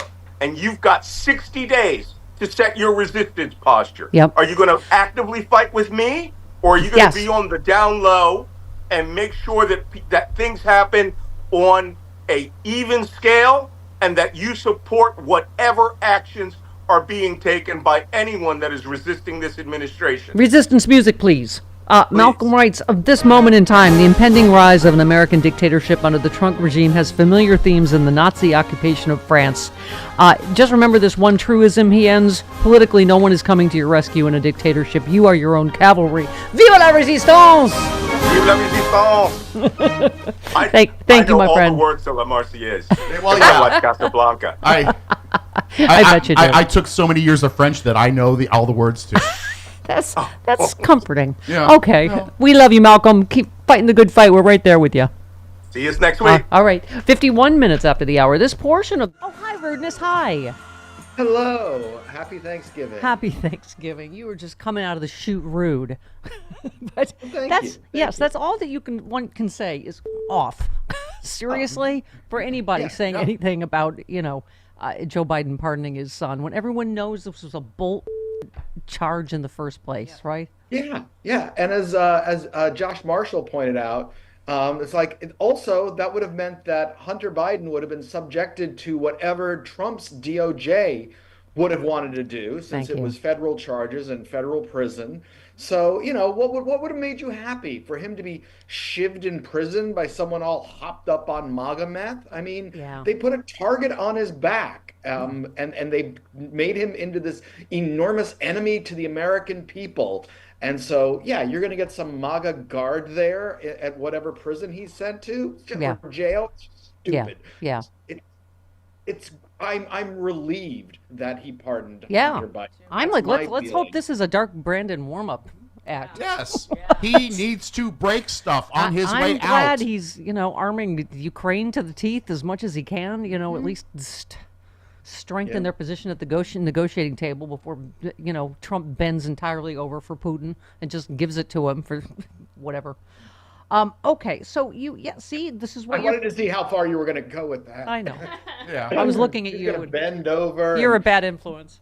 Okay. And Vladimir would have slapped his ass a few times to get it nice and red because that's what he likes. Okay, all right. Let's just move on to your piece, which is note to Democrats: we have to see you fight, even if it is in a losing cause. I mean, again, I feel like we are in record time going to have a case of buyer's remorse here. We're already seeing it.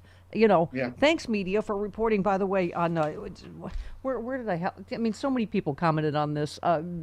True Madonna says, wow, media everywhere reporting about record sales on Black Friday and airing videos that show lines of people shopping too, a record holiday travel. And just a month ago, the media was reporting no one could afford gas and groceries, and especially eggs.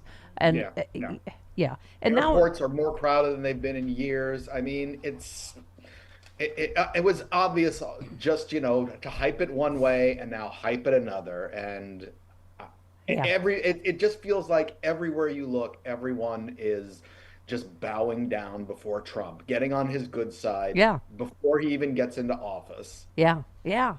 I mean, and that's why I appreciate. Can I just say, I want to see you be brave, right, Jody? Yes. That's Okay. Oh yeah, we should have stuck with that theme. There you go. See? No, but David Jolly, give me cut eight. Thank you for saying this on MSNBC. Forgive me for saying that you can't go to Mar-a-Lago. Thank you. You can't do it. It's going to get me in trouble. You can't do that. You have to hold Donald Trump accountable for being wrong. You have to hold all of his allies accountable for being wrong. Even if that means you're in a losing environment and you're threatening your own liberty and your own security as an American, you either believe that Donald Trump and Trumpism is wrong and is a threat to American democracy, or you don't. That's the environment. It's hard. Yeah. To your note, I mean, your piece was great as usual. You just said since the reelection of Trump, it's natural Democrats engage in some self-reflection. Of course, it's not like Republicans did that after Trump lost in 2020 and then tried to overthrow the election. But if you're a rational group of humans, you reassess after you lost, think about what you could do better. Perhaps you come up with some new ways to inspire voters. You said, what you don't do? You don't cry uncle for an extended period of time while punching yourself in the face repeatedly. You don't decide that the real solution to your failure is to move the needle, the 2% it might have taken to win, is to abandon your values and turn your back on the rhetoric you used throughout the campaign and about Trump and MAGA Republicans. You don't throw people and movements under the bus. You don't absolutely offer a helping hand in any words of encouragement or praise for a man you declared a fascist and a Nazi and a criminal and a rapist whose return to power would mark the end of American democracy and would plunge the world into chaos. And you say that's what a lot of, not just Democrats, but other, right, who's the latest? Yeah. Mark Zuckerberg, on and on, just kissing the ring. Yeah. I mean, I almost can understand the corporate people doing it because, they have to protect their billions. I kind of like the elegant way the president of Mexico told himself. Yeah. Oh, yeah. After you knew he was going to do this. The border's closed now. You're welcome. He's not even president. It's because of Biden. It's the Biden administration that's been working with Mexico.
57 minutes after the hour, Brian Tyler Cohen, who was fantastic on the show yesterday, retweeted Representative Josh Schreiber, who said, "Make gay marriage illegal again. This is not remotely controversial nor extreme." Brian said this is what he came back with after a week with his family and God, destroying other people's families. Do not think it's hyperbole when Malcolm Nance says we are, in 1930s Germany right now, or when people like, oh, you're being hysterical, they're not going to try to overturn gay marriage. It's what they said to us about Roe. So, vive la résistance is my point. Coffee with Carlos next.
Political games expect political process.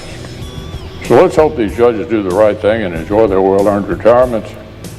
Leave the politics to the political branches. We've just demonstrated that even on an issue as contentious as judicial nominations, both sides can still come together for a good deal. Yep.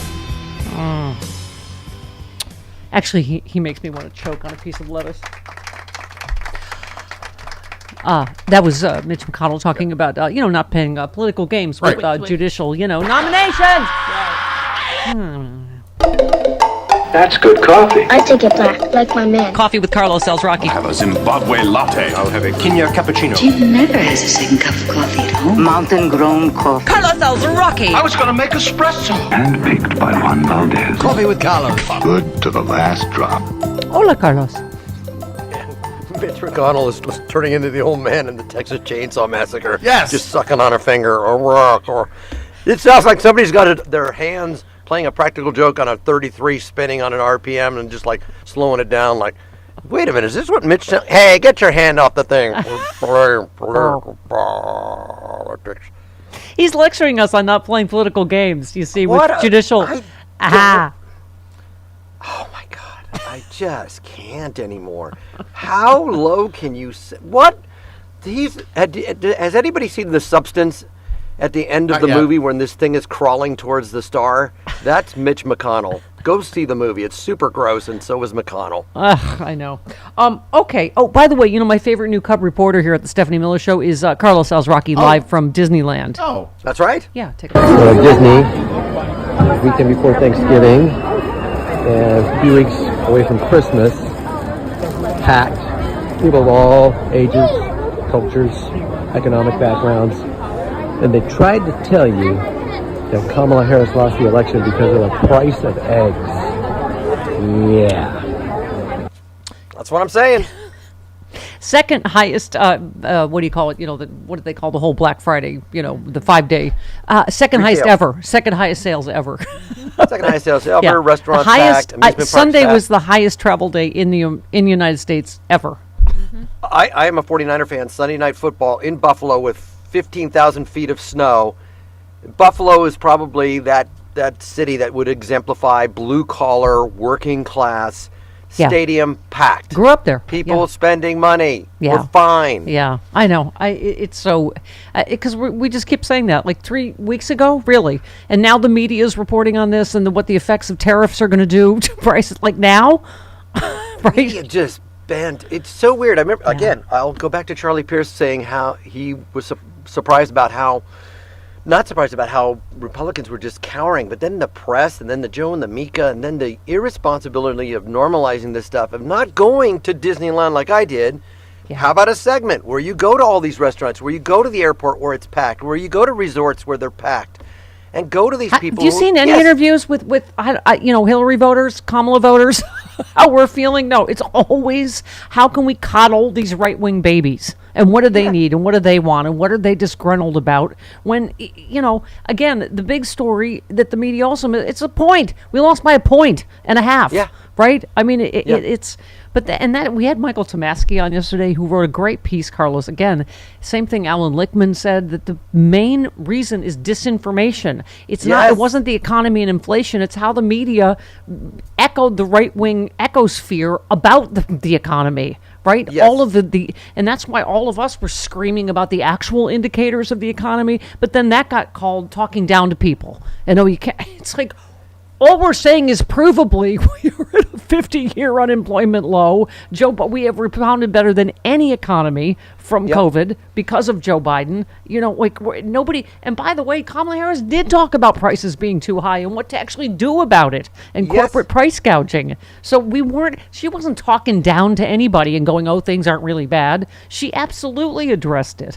And that's go ahead. Sorry. She absolutely addressed those things, what she was going to do, what she was going to do for small businesses, to help out students, et cetera, et cetera. And like Colin Cowherd said, support the sports. And like we said, with my live camera at a place where anybody could go that's in the media, again, like you say, misinformation. Just go see for yourself. If you're at a crowded airport or a resort or a football game or a concert, But the concerts, the Taylor Swift concert, even the rallies, which don't cost to get in, but you have to go and spend gas money, you have to get food, you have to eat, you have to spend money. They did finally do a story on Thanksgiving dinner. Was I don't know what percentage lower than ever. You're just like 3 weeks after we just voted. Apparently, So yeah, go ahead. And then there's an article in the Atlantic that was trying to say it was all these things and the Democrats missed. And again, missing what you're talking about. No, the misinformation that you were told it was about inflation. It wasn't. Yeah. Well, and Carlos, the fact that Kamala Harris, who did work at McDonald's, whose family couldn't afford a house until she was in her, in high school, was a hardworking single mom, raised her. Tim Walz, who's a coach and a teacher. The fact that they somehow got, painted as the snooty elites that were talking down to people, and billionaire Donald Trump and Elon Musk are the only people, men of the people. I mean, give me an effing break. Yeah, right? And fake hillbilly guy who's got into venture capitalism, and he's their guy as well. Yeah, again, you underestimate how much misinformation is pumped into the right, atmosphere or hemisphere or whatever, and it's hard to combat that. Yeah, I urge everybody to reposted it yesterday. Read Michael Tomasky's piece about why everybody's missing, why Trump won this election. It's and again, people think like, oh, this is your self-serving issue. It's not. It's not just me. It's not. There is a whole there are so many people like you, all of our regulars. There are these amazing progressive warriors. And can I just say the key, Chris? You know this: entertaining, funny. Yep.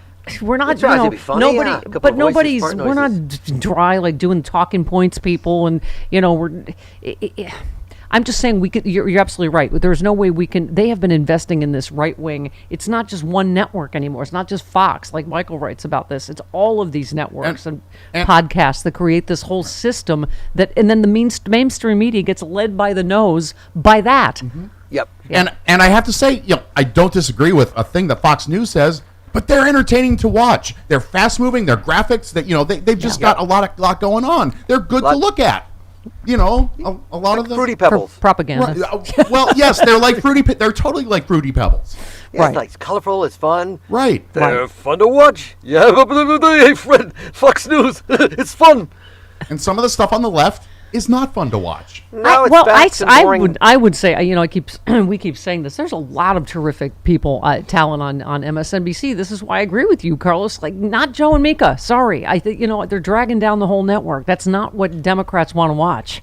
Bending the knee to Trump. Bill Maher is somewhat entertaining. Jon Stewart's entertaining. Steve Carell, entertaining. Steve Carell. Not Steve Carell. Stephen Colbert. You lost me on the first two. Entertaining, but yeah, make it news, make it interesting, and do live reports. I love when what's his name, Jordan Clapper goes out to all the Trump rallies and things like that. And again, all the media had to do was sit at LAX, sit at any major airport during this time where people said the economy was bad. Go to a restaurant, go to a concert, go to a football game, go to a basketball game. All these things are full. People are spending money. People didn't suddenly just get money. It wasn't as dire as people said. Right. Sorry. No, exactly. But that's what I'm saying. People didn't suddenly just have money 3 weeks later that they didn't have 3 weeks ago. I mean, it's just like... But and it's interesting you brought up Jon Stewart. I mean, this is the other thing. He was lecturing Biden about the pardon the other day, and I just, oh my God. Yeah. We also have to speak with one voice. They defend anything Donald Trump does. Yep. Joe Biden was beyond justified. You tweeted the Hunter Biden pardon is the Al Franken photo of political quote unquote offenses. Yawn. Yep. We were just talking about how nobody goes to prison for the things, right? He missed a tax deadline and paid the taxes back. Malcolm Nance was saying, if only Biden had Judge Cannon. If only Hunter Biden had Judge Cannon to just go, you know what, I'm going to delay this. I don't really like it. Right. So, the things that Trump did are far more egregious. And just say January 6th and shut up. Yeah. January 6th and shut up. Yeah. Yeah. That's it. Yeah, exactly. Not even close. Excuse me. Prudence been hanging on for so long. Prudence in Texas. Hello. You're on with Carlos. Good morning. Thank you. I was calling in response to the question that your previous guest asked about where are the liberal billionaires. And my guess is that they are in corporate America voting their interest and maybe even donating to the Heritage Foundation, who is really all about corporate interest. And the reason that I say that is I'm reading a book that is 20 years old now that was written by David Brock. It's called The Republican Noise Machine, Right-Wing Media and How It Corrupts Democracy. And, I mean, it's really an eye-opener to when and how all, the things that we're seeing now happen. And so we don't have that kind of backing that the Republicans have at this point, because that's what I think. Yeah, Prudence, I agree. And, Carlos, I was saying, if they don't wake up now, I mean, like Michael Tomasky ends this piece saying it's almost too late. I mean, if this election didn't wake you up, because I kept saying, I've said so many times, Carlos, if I believed they were doing trans surgery on my kid in school and eating my pets, like I might have voted that way too. So it is a massive problem. We didn't win on anything that was true. We lost on a solid wall of lies. Yeah, I agree. It's because people aren't out in the world. They're on their phones. They're in front of their television sets. They're not actually going out and living and seeing and experiencing. To say, those people, the borders are not wide open. They have been, there could be more. There was bipartisan legislation to make it more effective. Crossings are down 40% because of what the Biden administration's doing, and Trump makes one call to the president of Mexico and goes, I fixed it. I alone could fix it, and it's fixed now. It's like, what? If you drive to Oxnard and you see people picking strawberries, they're not white folks. Yeah. They're not taking the jobs that you're not showing up for. Yeah. They're not people that are hiring them, the corporate people that are hiring them for below minimum wage. Yeah. They're not those people. That's the story. Yeah, that's the story of this election. It's like billionaires convinced you that the people picking your strawberries are the problem with the economy. I would say sociopathic billionaires with no empathy. And that's Thiel, and that's Musk, and that's Trump. Mm-hmm. They have no empathy. They just want to manipulate for power. And again, the day that Trump landed in Iowa in 2016 in his own private plane and people were dumb enough to go, he's one of us. No, he just landed on his own plane with his name on it. He is not one of you, fool. Look at that butter cow. That won state first prize. All right, 18 minutes after the hour. This Andy McCabe, lovely and talented co-host of Allison Gill on one of her 11 billion podcasts. That's right. Is that one Jack, Daily Beans, Clean Up on Aisle 45? Which one is that? It's 3 podcasts. It's the Jack podcast. Okay. Yeah. You can hear Andy McCabe on. Also, Chris, who said if there was a Department of Babies, he would put a dingo in charge of it? Who said that? Friesmeister. No, Allison Gill said it on the Stephanie Miller Show. It's already trending on Twitter. Oh, wow. Thank you, Artie, for retweeting. Thank you. The money quote of the morning. Okay, got one more for you. Who said, I'm going to prosecute journalists for helping President Biden rig presidential elections? Yes, we're going to come after the people in the media who lied about American citizens who helped Joe Biden rig presidential elections. We're going to come after you, whether it's criminally or civilly. We'll figure that out. I know. Oh, yes. Allison? Mr. Carter. It's Kash Patel. Yeah. Oh, she's way better at this than you are. Yes, that is correct. Yeah, you're not very good. No, I'm terrible. That's why I always say, uh-oh. Tom Nichols said, Patel's about as dangerous as it gets, not because he's that much of a true believer in anything, because I would recommend people take a look at a piece that we had about him in the Atlantic. He believes in nothing except serving Donald Trump, in his own interest. And what you're going to see is Trump creating an administration of people who really don't care about the interests of the United States, that they're there to build an authoritarian country to put themselves beyond the reach of the rule of law. And if you want to be beyond the reach of the rule of law, one of the things you're going to want to do is capture the FBI, because the other thing that says, putting Patel there, it says the FBI is no longer in the law enforcement business. I mean, it really is terrifying. Chris was saying about, to look for, signs of hope. That's a little few and far between, isn't it? Because it hasn't even started yet, Allison. It's like not for 2 months, and it's already so horrifying what we're seeing so far, right?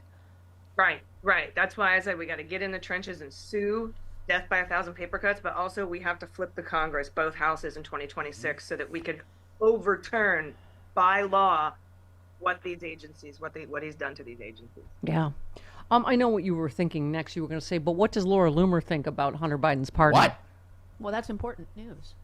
Well, it's all caps, so you know it's important. She said Joe Biden is a failed father. Oh, if only to be Cokie and Gummy's dad. Yeah. with a crackhead son who slept with his dead son's wife and got rich off his father being vice president. Noted fisting aficionado Josh Hawley said this is the most lawless administration in history. This is the level of gaslighting we're going to have to get used to, right? Oh, no. I think you gave Allison a headache. I think she's broken. Yep. Are you okay? Come back to me. You broke her. She's short-circuiting. Great. You broke Allison Oh no! Gill. Oh no! The Gillbot has melted down on this. It's almost as ridiculous as him writing a book on manliness. Right? Yes. With those frosted tips. What did Lucas Kuntz said? He looked like a what do you call it? Cowboy Ken. Yeah. From the Barbie movie. Right. At the state fair. Yeah. Can I just say, that weird thing that really why that stuck during the election? Because did you see the Twitter users were stunned by J.D. Vance's Thanksgiving post, a parody of Norman Rockwell's "Free from Want," depicting President Trump as the husband, Vance as his wife, and a county-level electoral map as the turkey. Is that just not weird? It's weird. And for a bunch of homophobes, that's so gay. Well, also, Put himself in drag. well, yeah, he put himself in the subservient trad wife position, Right. which is Drag. weird. Yeah. Yeah, and drag. I thought they were against that. We're gonna have to get used to maximum levels of weirdness. All right. Speaking of elections and the future, AOC could prove to be a formidable candidate if she decides to run for president in 2028, according to Monica Crowley. Today we're saying Monica, she did this Instagram thing where she reached out to her voters and split ticket voters for Trump, asking them why they split the ticket. She said AOC has been an early adopter of social media. This is true. Helped catapult her into the national spotlight, stating she is connecting directly to voters. She claimed the 2024 election was a rejection of communism. Which of us were communists? I missed that part. And wokeness.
Yeah.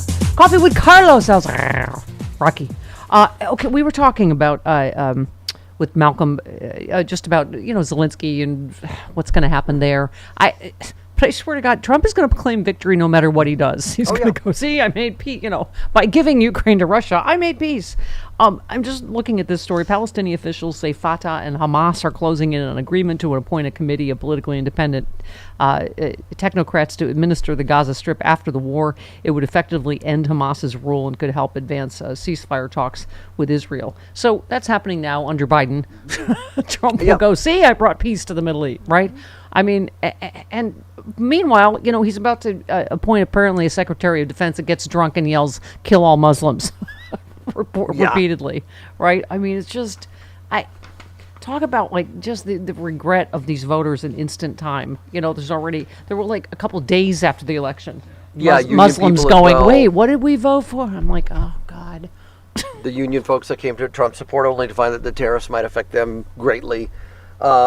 Yeah, and again, it comes down to people wanting farmers. to vote. How many times, Carlos, did we hear the farmers are for Trump? I'm like, really? Because his last trade war decimated them, and then he had to give them billions in government handouts, which they don't want. They don't want to have to live on socialism, God forbid, right? Yeah, they don't have to be subsidized like the giant corporations. But it's okay to take it. But yeah, all the foreign policy stuff is very scary. But it came down to voters wanting to vote for what they wanted, and if they didn't get what they wanted, they were going to punish everybody else. And that's a tough way to negotiate. It ends up costing us the election when you were just when somebody says, somebody had to earn my vote. No, when this guy was in the line of fire, the next to be president, nobody has to earn my vote at that point unless they're extremely horrible, which Kamala Harris was the opposite of that. Competent, smart, had plans, tried to voice those plans to people. Clearly that should have been the choice, even if she wasn't, quote unquote, going to give you what you wanted on this issue, on that issue, on that issue. Common sense. You have to be an adult and go, I'm not going to get what I want, but this is way better than that other thing. Well, that's all you had to do. It was common sense. And, that's all you had to do. And there's a straight line to that, Carlos, and like you were talking about, the Democrats criticizing Biden for the pardon. It's like, oh my God. No. This is part of how we got here. This is how Biden got pushed out. Right, and it wasn't fair to Kamala Harris. He got pushed out way too late for her. She ran a fantastic campaign. You can't do it in America in 90 days with the amount of disinformation you're up against.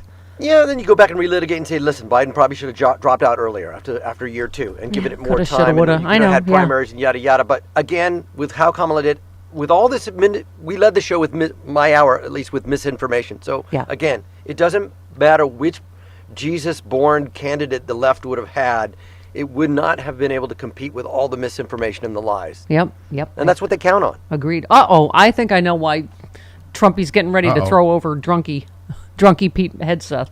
Newsmax host said he's not going to get the guy on TV now because another guy on TV said a thing. Yep. So that's Trump's loyalty for you.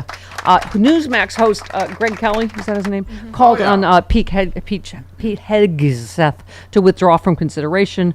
Kelly insisted Hegseth's confirmation as defense secretary was not going to happen.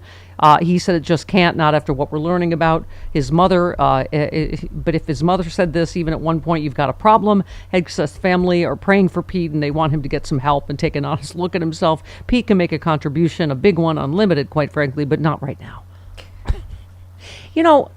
First of all, they have zero sympathy for Hunter Biden, who did get help and is sober. Yep. This guy's not even saying he needs help, and he's clearly, based on a million, different witnesses. And mom. Not just a drunk. A drunk needs to be, carried out of places repeatedly, right?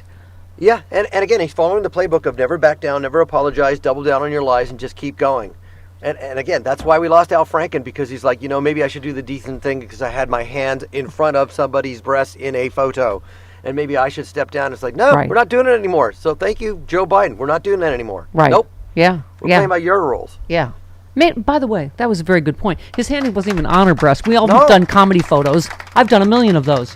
They were in front of and not touching, unlike beauty pageant judge Donald Trump in the dressing room. Let me make sure your swimsuit's on right. Don't panic. It's okay. I'm the judge. I run this thing. 29 minutes after the hour. Coffee with Carlos.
wife. You know, your wife is not your big sister. She's your f***ing wife. She's your dominion. Okay? You own her.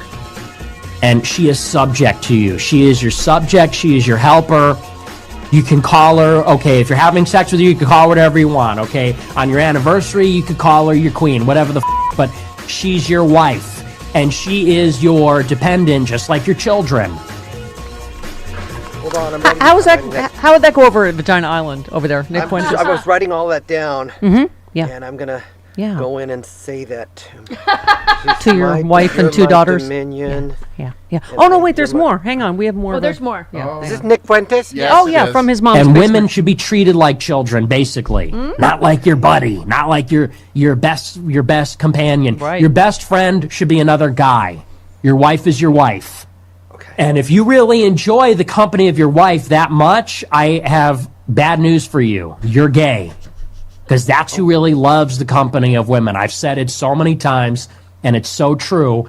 What experience does Nick Fuentes have of having a wife? That is Nick Fuentes, who is single and apparently by choice an incel and lives in his mom's basement with some marital advice for you, Carlos.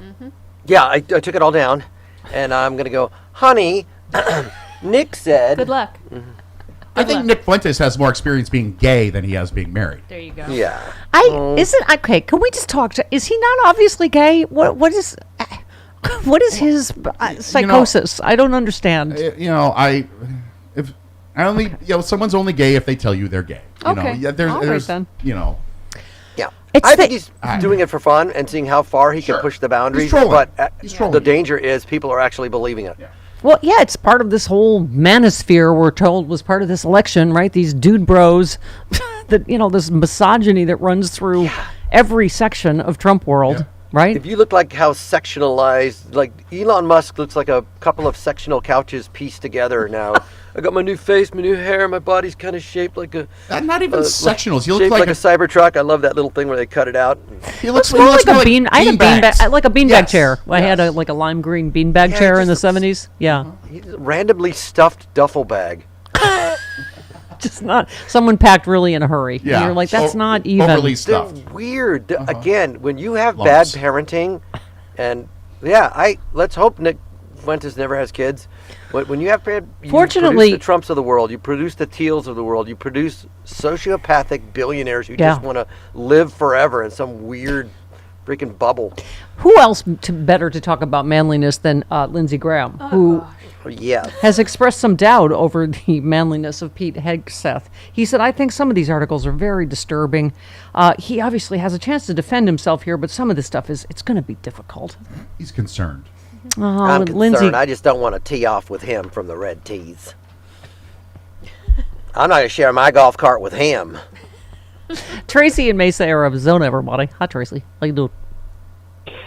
Hey, Stephanie, you can start rolling your eyes now. It's that base picking chicken farmer calling into Sport the Sports with Carlos. All right. So Carlos, we all saw that hit that Aziz Ashayer put on Trevor Lawrence. Yeah. And knocked him out, and he got a 3-game suspension. Well, Yep. I read some Republican congressman or somebody wants them to boycott the NFL because it happened to be My Cause, My Cleats Day, and Ashir's cleats, his message was Free Palestine, and he is a Muslim. And so I'm like, try to get a bunch of redneck Republicans to give up football. I mean, you try. I don't think they can do it. But. Okay, we're going to boycott the first part of the first quarter of the first quarter. First commercial. We're boycotting the first commercial. That's as far as they'll get. But yeah, if you don't know sports is sports, the quarterback was going into a slide, gave up his body. You're not supposed to hit that player. It happens all the time. So much so that a former NFL lineman said, change the rule for quarterbacks.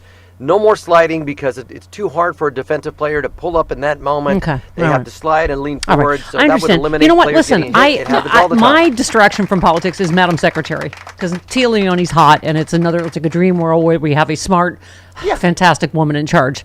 You guys, what is the game you're playing? I missed the word game thing. New York Times Connections. I'm having a tough time with Connections today. It was really hard It's today. BS today. You guys are and obsessed. same with the strands. I just tried to... no. very hard today. Mine it's Madam Secretary and also dog videos. Did you see the one with the dog? He has antlers on his head and he's eating a carrot. He's eating a crunchy carrot. Oh, I love dogs so terrified of fun cats. Huh? There's nothing better than dogs terrified of cats. When these pit bulls are trying to come up the stairs and the cats are like, no, ay. And then there's a picture of somebody came home and there was a dog and a little deer and a kitty. And he said, I only owned the dog. I don't know. He was having a party. He was having a party while he was gone. He was like, sitting by to the deer and a cat. I guarantee you the cat took charge. That was the cat's fault. The cat arranged that. Hey, Bambi, screw. Get out of here. This is my joint. Can I just say sometimes I don't have the will to go beyond the headline? Trump offers key Pentagon job to billionaire whose firm trained Khashoggi's murderers. I just... Oh, God. I don't... I'm surprised you didn't read that to Malcolm. I need a... I'm surprised you didn't read that to Malcolm. I can't. I know. I gotta find another dog video. Excuse me. Okay. Bjorn in Los Angeles. Hello, you're on with Carlos. Hi, you guys. So good to hear you this morning, as always. I just want to add something to the conversation. Carlos, I'm so in agreement with you and you folks about this information we've been receiving that's just baloney. But I think that there's power in language, and we need to start referring to it as propaganda. Because disinformation and misinformation is too light a term. When we were young, if someone was found to be dispensing propaganda, they became a pariah. Yeah. And that is our meat and potatoes in the news. This is the problem. Propaganda. Thank you, Bjorn. This is what the problem. Tomasky said. It's like they don't know it's propaganda. But, that may have been, Fox's most brilliant move is calling it news. Because they think it's the news. And it is provably mostly lies on Fox News. I don't know how many times I started a conversation with my mother, like, Mom, where did you hear that? That's not true. Oh, Fox News. I mean, Chris thinks they have better, I don't know, graphics or whatever. So let's go. MSNBC, let's get some, get some lasers, get some of those things where you can only see Rachel's eye. Get a bunch of more chyrons and lasers. Like Carlos said, they look like a bowl of Fruity Pebbles. Fruity Pebbles, Fruit Loops, Sugar Corn Pops, and we're Special K. People are just like, Special K, whatever. All right, let's jazz it up a little bit, everybody. Pretty it up a little bit. Let's go. Yeah, jazz it up. Get those Latino Colombian weather women in Miami. Oh, God. I was saying... Buenos días, today I have some noticias for you. Zoom in. Hey, man, I want to look at these noticias. Yeah, they show cleavage on Fox News. All right. They do. Listen, Rachel, you're going to have to take one for the team. Got to get a little bustier under that suit. All right. I'm not above using sex. Listen, I used 2 of your friends shirtless as ring boys at Sexy And Liberal. you oiled them up, too. I've been looking at me. This is Man Meat Wednesday. I've been peddling eye candy man meat for years. Where's your cleavage? I'll just have to work on that. It's in here somewhere. In just the right light. So, Carlos, I take from South Korea that Viva la Resistance, that it works in record time, right? To pay attention, America, because that's what Trump's watching. Try to stage can I declare martial law? And, obviously the people spoke out. It was overturned in record time. 2 Democratic senators now are urging the Biden administration to issue a policy directive that can temporarily limit Trump's ability to deploy U.S. military troops domestically after he takes office. Yes. Elizabeth Warren and Richard Blumenthal, God bless them. They sent a letter to Biden and Lloyd Austin and urged them to issue a policy directive that would ensure the U.S. troops can only be used when local or state authorities ask for federal help. So I don't know what safeguards we can put, but I'm all for Operation Dark Brandon. Dark Brandon. Everything. I hope the pardon was just a warm up. Come on, let's expand the Supreme Court. Let's go for it. What does it take in the Senate? Does it take 50-something votes? Probably couldn't get it done, but what the heck? Try it. I'm just saying there is no hyperbole too hyperbolic at this point. We were just talking about this Michigan, a Republican state lawmaker in Michigan said gay marriage should be illegal again. Whatever his name is. He said, make gay marriage illegal again. This is not remotely controversial nor extreme. America only quote-unquote accepted gay marriage after it was thrusted into her by a perverted Supreme Court ruling. Oh, God. Wow, language, dude. God bless Dana Nessel. I loved her at the DNC. She's like, you can take this wedding ring from my cold, dead gay hand. Yeah. She and said, again, I remember when all this controversy first started. I will give anybody $10,000 to come and live in my neighborhood that can effectively show me quantifiably how gay marriage affects their life. thank you. $10,000. Let's do it. She said, please explain how dissolving my marriage or that of hundreds of thousands of other same-sex couples living in America provides a benefit to your constituents or anyone else. She said, you're not interested in helping Michiganders. You only want to hurt those you hate. Shame on you. To your point about the theme of the whole election, it was more important to them to hate the people, to hurt the people they hate. And not realizing they're going to get hurt themselves. You know, I mean, it's... Yeah, go ahead. Sorry. Yep, as I said, these gay people moving into my neighborhoods, beautifying the streets, making schools better. These gay people adopting children, making their house prettier. I won't live in that hell. Meanwhile, in other... Right-wing hypocrites! In other Republican family values news, far-right alleged porn star spent election night with Trump at Mar-a-Lago. Oh. Mm-hmm, of course. Wow. He was accompanied by a far-right German politician. Ooh. Who's been convicted male porn star? Who's been convicted of theft and accused of taking part in porn films. Yes, right. He is a candidate for the right-wing German Alternative for Deutschland party. That sounds Aryan. Yeah. Debbie does I'm Donald. guessing where they got their burgers that night. It was not at McDonald's.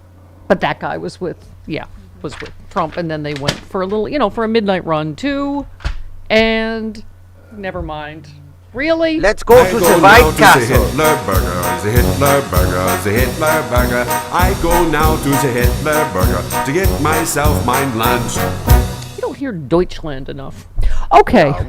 We went to White Pride Castle. Yeah. All right, 46 minutes after the hour. Hi, howdy, Boombalati. Good morning. Morning. So I did want to get your take on that. I had heard that over the weekend about Senator Schiff, our senator, saying that the DOJ made a mistake to dismiss. They should have postponed. I didn't even know that was a distinction, because my understanding was that he dismiss with prejudice. Without prejudice. Well, so he can at least release a report, which hopefully they're going to do, right? Yeah, and if you held this case in abeyance, you probably wouldn't be able to release a report.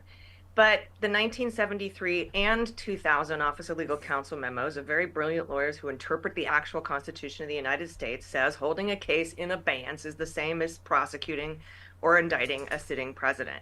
But the OLC memos said, meaning above the law. Meaning postponing. When you say holding it in abeyance, you mean what he was talking about. Okay. Yeah, that means postponing, as opposed to dismissal without prejudice, which means you can bring them later. And in order to also recognize that, yes, you can't mess with a sitting president, but no one is above the law, the OLC memos also said that the immunity for sitting president is temporary, and the charges can be brought once they leave office or resigned.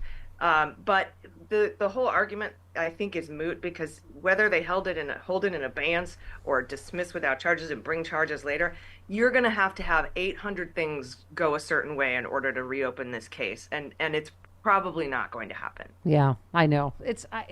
Somebody was saying, Alice, I'm sure you feel the same way, that it just is extraordinary. I'm sure to people around the world watching this, that this is some memo that you can literally try to overturn the United States government steel classified circuit, and there's a memo. It's not, it's not a law. It's not a jury. Just a memo. I know we try to say, "Oh, F the memo" or whatever. It's legal interpretation of the Constitution of the United States. The actual Constitution of the United States says that you can't do anything to interfere with the president's ability to carry out their duties. And it's the OLC's interpretation, longstanding DOJ, multiple memos, multiple lawyers over the last multiple decades saying, yeah, you can't prosecute a sitting president. It interferes with their ability to conduct their duties as president. So no, you can't do it. And I agree with that. And I also would like to say one thing about my senator-elect, who I voted for. It is false. It is absolutely factually incorrect that anybody waited a year to begin investigating Donald Trump. There is public reporting, multiple sources on the record, that Merrick Garland opened the investigations unit to look at the Willard, the lieutenants, Bannon, the Oath Keepers, Proud Boys, and Trump within weeks of him getting to the DOJ in 2021. So I just want to correct the senator-elect on that. Okay. I'm off the defending Merrick Garland train, as you know. And I know you've criticized him for, a bunch of things as well. I mean, I would be a millionaire if I jumped on that train. If I jumped on the hate Merrick Garland train for no reason, I don't hate him. Billionaire. I love that you said you like Blue Sky because we can disagree about things like Merrick Garland without being holes about it. Yeah. Absolutely. Everyone's been very kind. They're like, well, I respectfully disagree. I think Merrick Garland did a terrible job. And I'm like, okay, well, I don't know if he did a terrible job or not, but here are the facts. I defend facts, not people. Yeah. So, speaking of, I don't know if we still have laws, rules, something. You said on the Federal Vacancies Reform Act, many of you have asked whether Trump can fire the FBI director and temporarily appoint Kash Patel into the position under the Federal Vacancies Reform Act without needing Senate confirmation. We are in some whole new wild new west, aren't we? We don't. Almost probably everything he does, we're going to go, is that legal? Can he do? Yeah, we might as well not ask if it's legal anymore. It is. He's been given a gift of immunity by the corrupt SCOTUS, who are the ones to blame for stopping the trials from going before the election. But Trump has long praised Putin's acting cabinet picks, and so I wasn't surprised that he wants to just shove acting people in there for 210 days at a time until he can get somebody else to totally be able to ignore advice and consent of the Senate or anybody who has any issues with those. He did it 10 times in his first term. And how is anybody shocked, Allison? Those people are like, oh, no, he's not going to Kash Patel, maybe like a deputy something, but he knows he can't. And I'm like, no, he's going to do it. He's going to do. People are shocked. I was telling your producers before we got on air, I'm going full Botox today because I don't need to look surprised anymore.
All right, so we were just talking about right-wing douchebags saying gay marriage should be illegal. What's next, you're asking? The Arizona Star has obtained video showing multiple pastors at a Pentecostal offshoot known as The Message that explicitly warns congregants against dating and marrying people of other races. One pastor of the church, Donnie, you know that guy, Donnie. That guy, Pastor Donnie, told congregants back in 2013 it was pitiful to see black professional athletes dating white women. OJ. It's all OJ, man. Oh, it's a story about Bobby Kennedy voters. Oh, great. Oh, boy. I know you would enjoy. Bobby Kennedy brought some Democrats on board with Donald Trump voters who distrust medical experts. Oh, boy. Kennedy's beliefs appeal to some voters who mistrust doctors and scientists in the wake of COVID. That's what brought me on board, said some moron. somebody. Oh, Colin, that guy. Colin, you know who I'm talking Colin about. from accounts.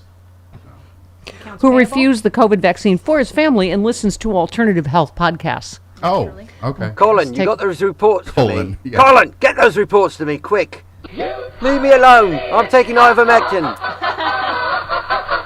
Here's the good news. Nearly 8 in 10 Americans, that's almost 80%, Chris. Yes, I've heard. Of Americans trust that scientists act in the public interest. Thank you. Kennedy appeals to many voters who share his grievances, though, about health care and an interest in alternative medicines and natural remedies. Wow, Leach is going to be back? What else? An environmental lawyer. Has nothing to do with science. Has not an immunologist. Has not done his own peer-reviewed research. I don't know why you trust comedians and idiots like that. Trust the science. Thank you. In all the news of the convicted felon Donald Trump appointing other felons, rapists, etc. But not black people. No. What? Crazy okay. talk. Crazy talk. I think we forgot to mention what a demented old lunatic Donald Trump is. Did you see he posted this AI-generated image of himself standing beside a Canadian flag on a snow-capped mountain? Yeah, Matterhorn. He's in the Alps. He's on a Swiss. Yeah. It's not even Canada. It's the Matterhorn is in the okay, not the ride, the actual Matterhorn. Yeah, yeah. Which is not in Canada. It appeared to reference a joke he made during a dinner with Justin Trudeau, suggesting if his terrorists crashed the country's economy, then Canada would be welcomed as the 51st state, which Justin Trudeau found not that funny. But Oh yeah, Canadians love it when you compare Canada to the United States. No, he wants to make it the 51st Yeah. state. Yeah, sure. Okay. They're their own country with their own culture. Okay. Okay. All right. How does Switzerland feel about being used in this? Are they neutral? Or? They're very neutral. Okay. Yeah, they haven't said either way. It was their mountains. All right. We were talking about the Office of Government. Is it called Government Efficiency? Is it? I was thinking it would be good if it was called the Office of Government Redundancy because it's run by two people. It's a Department of Redundancy department. Right. Yeah. Yes, is run by Elon Musk and Vivek Ramaswamy. Okay. Yeah, Larry That's and very Curly. efficient to have two people. They could do start. He could start by returning all those government subsidies. That might save some money. Awesome. Yeah. He must return. Here's good news. Elon Musk's massive 2018 pay package from Tesla, which was worth $56 billion, helped catapult him into the title of richest man, must be rescinded. Yep. Ha ha. Ha ha. And Jesus said, "Put your trust on white South African billionaires." I saved the story for you. Because we don't cover right-wing Hollywood douchebags enough. I did not know Sylvester Stallone was a right-wing Hollywood douchebag. Oh, boy. Hey, the Tulsa King. Hey. I'm the Tulsa King. Thank you for not going with Rocky. That was good. He made a surprise appearance at Mar-a-Lago. Did you see that right after the election where he came out of the MAGA closet? He introduced Trump, surprising onlookers. He said, "I'm very, very proud to be here. I didn't expect this. We are in the presence of a really mythical character," saying he was in awe of Trump. "I love mythology, and this individual does not exist on this planet. Nobody in the world could pull off what he pulled off." He called him the second George Washington. Oh my God. So I guess he really did get hit in those fights. I was just going to say, I guess he really did get hit in the head that many times. It was not acting. Yeah, this is an AI face. My face was built by Elon Musk and AI. Look at this. I can wink. I could frown. Get out of here with your built-up HGH plastic face. Again, Okay. why don't you just mump? I did that story just to hear Carlos do Sylvester Stallone. Okay. Hey, I will be at the George R. Brown Convention Center this weekend for the Nostalgia Con in Houston, Texas. Sweet. That is Friday through Sunday. Come on out and see me. Fantastic. We love you, Carlos Rocky. We'll see you tomorrow on the Stephanie Miller Show.